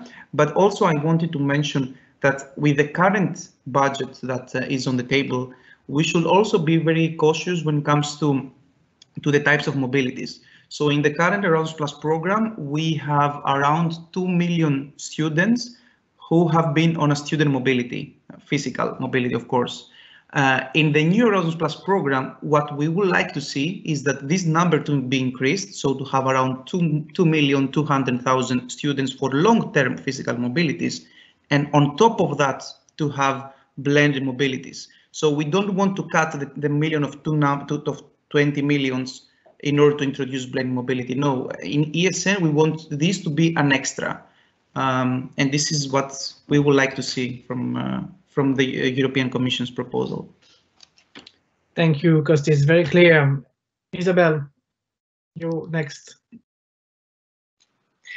Thank you very much. And of course, speaking from the University of Edinburgh, which happens to be in Scotland in the UK, this is a very sad moment, because obviously we will wait to see whether we're able to participate if the UK can negotiate a deal. But putting that aside, I think in terms of the new Erasmus program 21-27, it would be really helpful to have had the benefit of learning and the hindsight that we have now as a result of the COVID pandemic.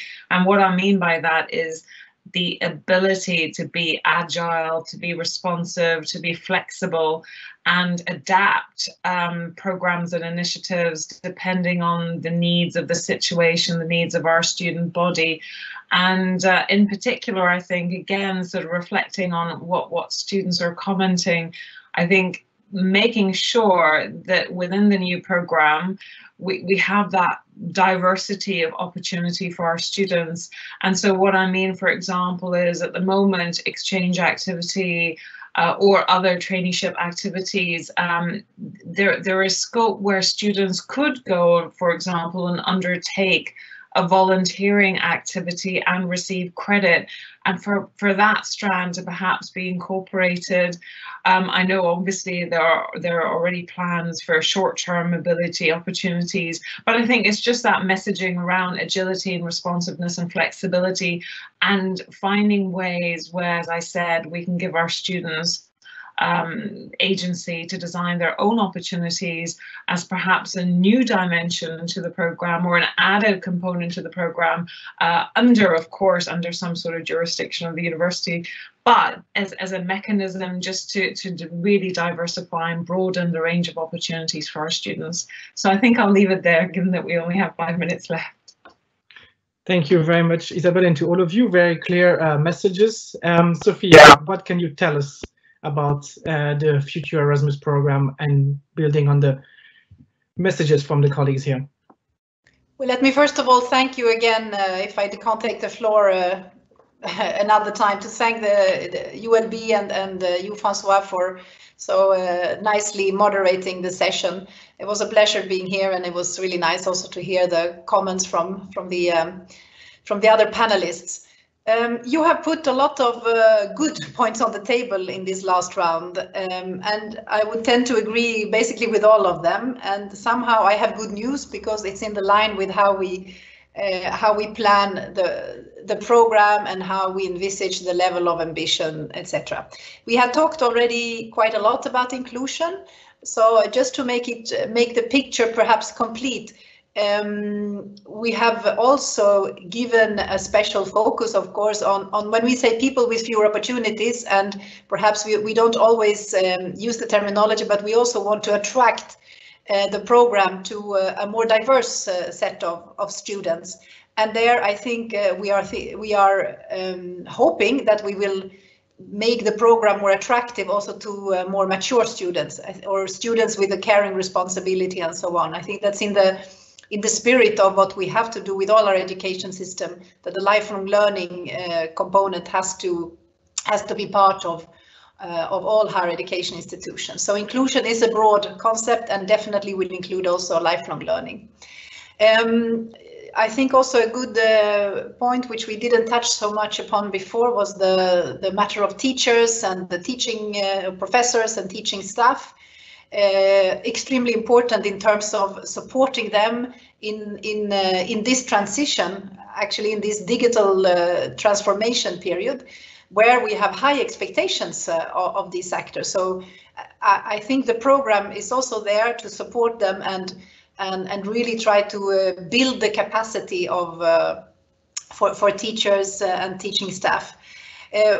We have already now some ideas that you might have spotted in the European Education Area communication, where the Erasmus program will be able to support. It's the so-called Erasmus Teacher Academies, where we can see we would like to bring together more teacher academies to also learn from each other, and perhaps also develop their own methods and pedagogies together. So there's a lot to say about teachers, and the program will definitely be a vector of support that we can count on. And just on to making the picture complete, let's not forget the green. It was not part of your remarks, but since for us, it's really the three overarching priorities: inclusion, digital, and green. We hope also there that there will be some interesting experiences that we can build up from, let's say, the start of the program, and also learn and making the program a truly contributing partner for our big climate change ambitions. Now, of course, where are we now? Budget was what Therese mentioned. Well, we put on the table, as Costa said, that we put on the table a very ambitious budget. Now it's beyond the hands of the Commission. This is the co-legislator discussing on the one hand the budget and on the other hand the sectorial program. So these are two distinguished or different discussions. But of course, these discussions are really in the co-legislators' hands, so the European Parliament and the Council. Commission is obviously there and will also try to help in these discussions and also sometimes put the brakes, because we want a program which is implementable, and that's very important for all the actors. So we try to also help technically in this process. But the budget will obviously be a determining factor of some of the actions level of ambition. So what we see now, I mean, we are still in a very positive perspective with what the European Council agreed in July. It means in current prices, we will have an increased Erasmus budget of almost 75% compared to what we have now. So it's a huge increase. So we cannot complain. We can't say that this is not good. Of course, it is not as high as we had hoped for the Commission, but I think in the current context and the economic situation, it's not a bad result. So in our view, we will be able, of course, to implement most of the initiatives. It's true that we had committed to 12 million students. Obviously, with a slightly lower budget, it will not be 12, but perhaps a fewer or a slightly reduced number. But I think it is for sure we would like to see the European universities being supported. We would like to see a continuation of Discover EU, as well as our VET centers of excellence, and this should be possible with the budget on the table. Finally, perhaps important just to mention that we are quite keen to have a smooth transition. We are a bit late in terms of, or I would say the co-legislator is quite late in terms of getting an approved budget. So there we are crossing fingers that there will be soon an agreement, because this will allow us to prepare smoothly for the change between the current and the future program. So thanks again for this interesting exchange. Many thanks, Sophia, and I hope the co-legislator in the room have heard your appeal. We're gonna move to the conclusion now. Sophia, I don't know if you have still some time to stay with us a couple of minutes, so we can give the floor one last time to every colleagues, because I think it's good to round up like this. And maybe if you could share in a one statement, all of you, before concluding, your perspective of where we are going, learning from everything we've been discussing over the past 2 hours, a very rich debate. If you could share with us in a concise statement, what do you think student mobility will look like by 2030? So I will start with Kostis. Yes, thank you, Francois. I envision student mobility into 2030 to be much more accessible and much more inclusive, and of course much more sustainable. So mainly the overarching principles that Sophia also mentioned that the European Commission has put in place. So I would like to see many more students going on Erasmus, to increase the target. Maybe to include even more countries on board, so maybe countries from Western Balkans, Eastern Partnership. So the more countries that we will have associated with the Erasmus program, the better for the European youth, in my opinion. So yeah, this is my last statement. Many thanks, Kostis. Very clear. Anne, what can you tell us? Yeah, thank you. So, well, I hope that, of course, we will develop increased student physical mobility, making it more inclusive, as we already underlined, making more also flexible, developing blended mobility, especially, and bringing internationalization at home in a way, but of course, where digital would not replace physical learning, face-to-face learning, or physical mobility. And of course, well, a last word for green mobility. Well, I really hope that students will start traveling more and more via train and not by plane, for instance. Thank you very much. Thank you very much. And Isabel, what's your vision? My vision is, yes, as I think colleagues have said, inclusion, being more green, but I'm also going to be as bold as saying it's going to look quite different, because we're at the age of a digital revolution. It's already in train, it's really accelerated because of the pandemic.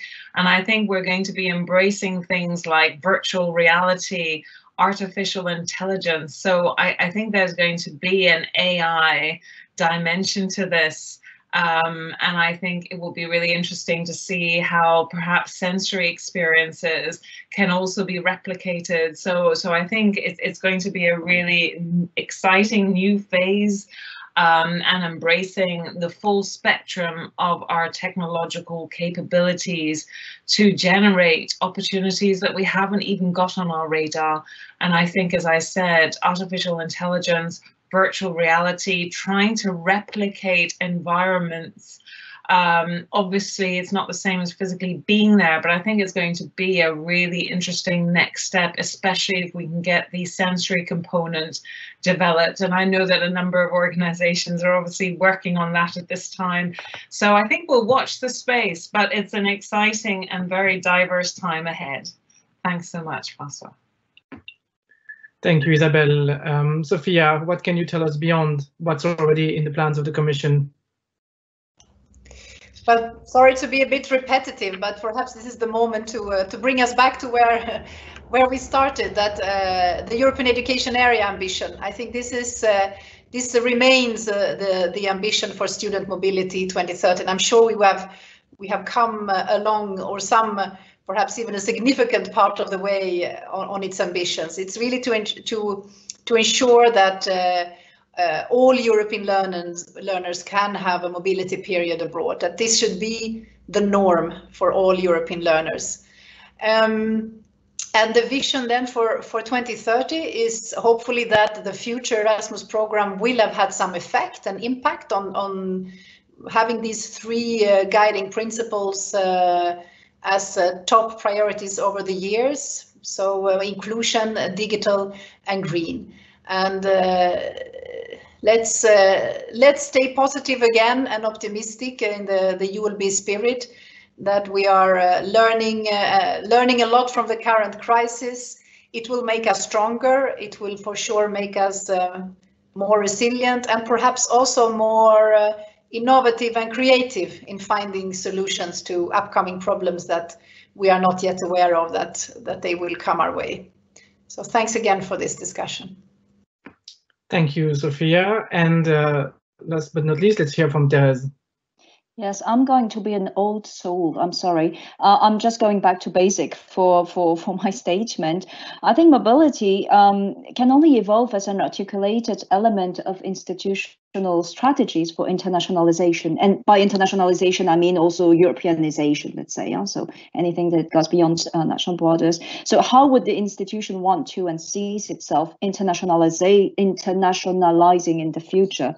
So what I would say for 2030, I would see student mobility taking place in a continuum of learning that does not necessarily start when she or he leaves home and does not stop when he or she comes back. That it's a continuum basically that is enabled by international cooperation in higher education, and also geared towards offering to students really the best student experience possible, and taking into account what exactly is the learning gain for him or for her. And in return, that student would contribute also in making her or his home institution truly international. So that's my wishful thought for the future, but actually it could also be activated now. I think it is the case now. Thank you very much, Therese. And I think these are very optimistic and constructive statements from all of you to end this very rich, very positive debate. I think it gives us a lot of food for thoughts, and somehow a mandate to all of us to keep working and innovating in those questions and working to achieve the visions that we have all laid out. This is going to be my last intervention before I give the floor to Anne Ramberg on behalf of ULB. So I would like to thank you to all the speakers for the very constructive debate. And I would also like to thank Camille from the ULB team that has worked with me to prepare this. Big thanks to her, but also to the team, Renaud and Emmanuel. But thank you for now, and until next time, stay safe and take care. So now the floor is yours, Anne. Yeah, thank you very much, François. Just to say, well, big thanks to all of you, to all speakers, to you, François, and also, of course, to the ULB team, especially Camille Bulot, but also Emmanuel and Renaud. Thank you so much, and thank you also to the audience for its patience and for its attention. Thank you so much. And Costis as well, of course. Sorry. Thank you. Have a nice evening. Bye. Thank you. Bye. Bye-bye. Thank you all. Thanks to all. Thanks to ULB for hosting. Bye. Thank you. Bye. Bye, everyone. Thank you so much.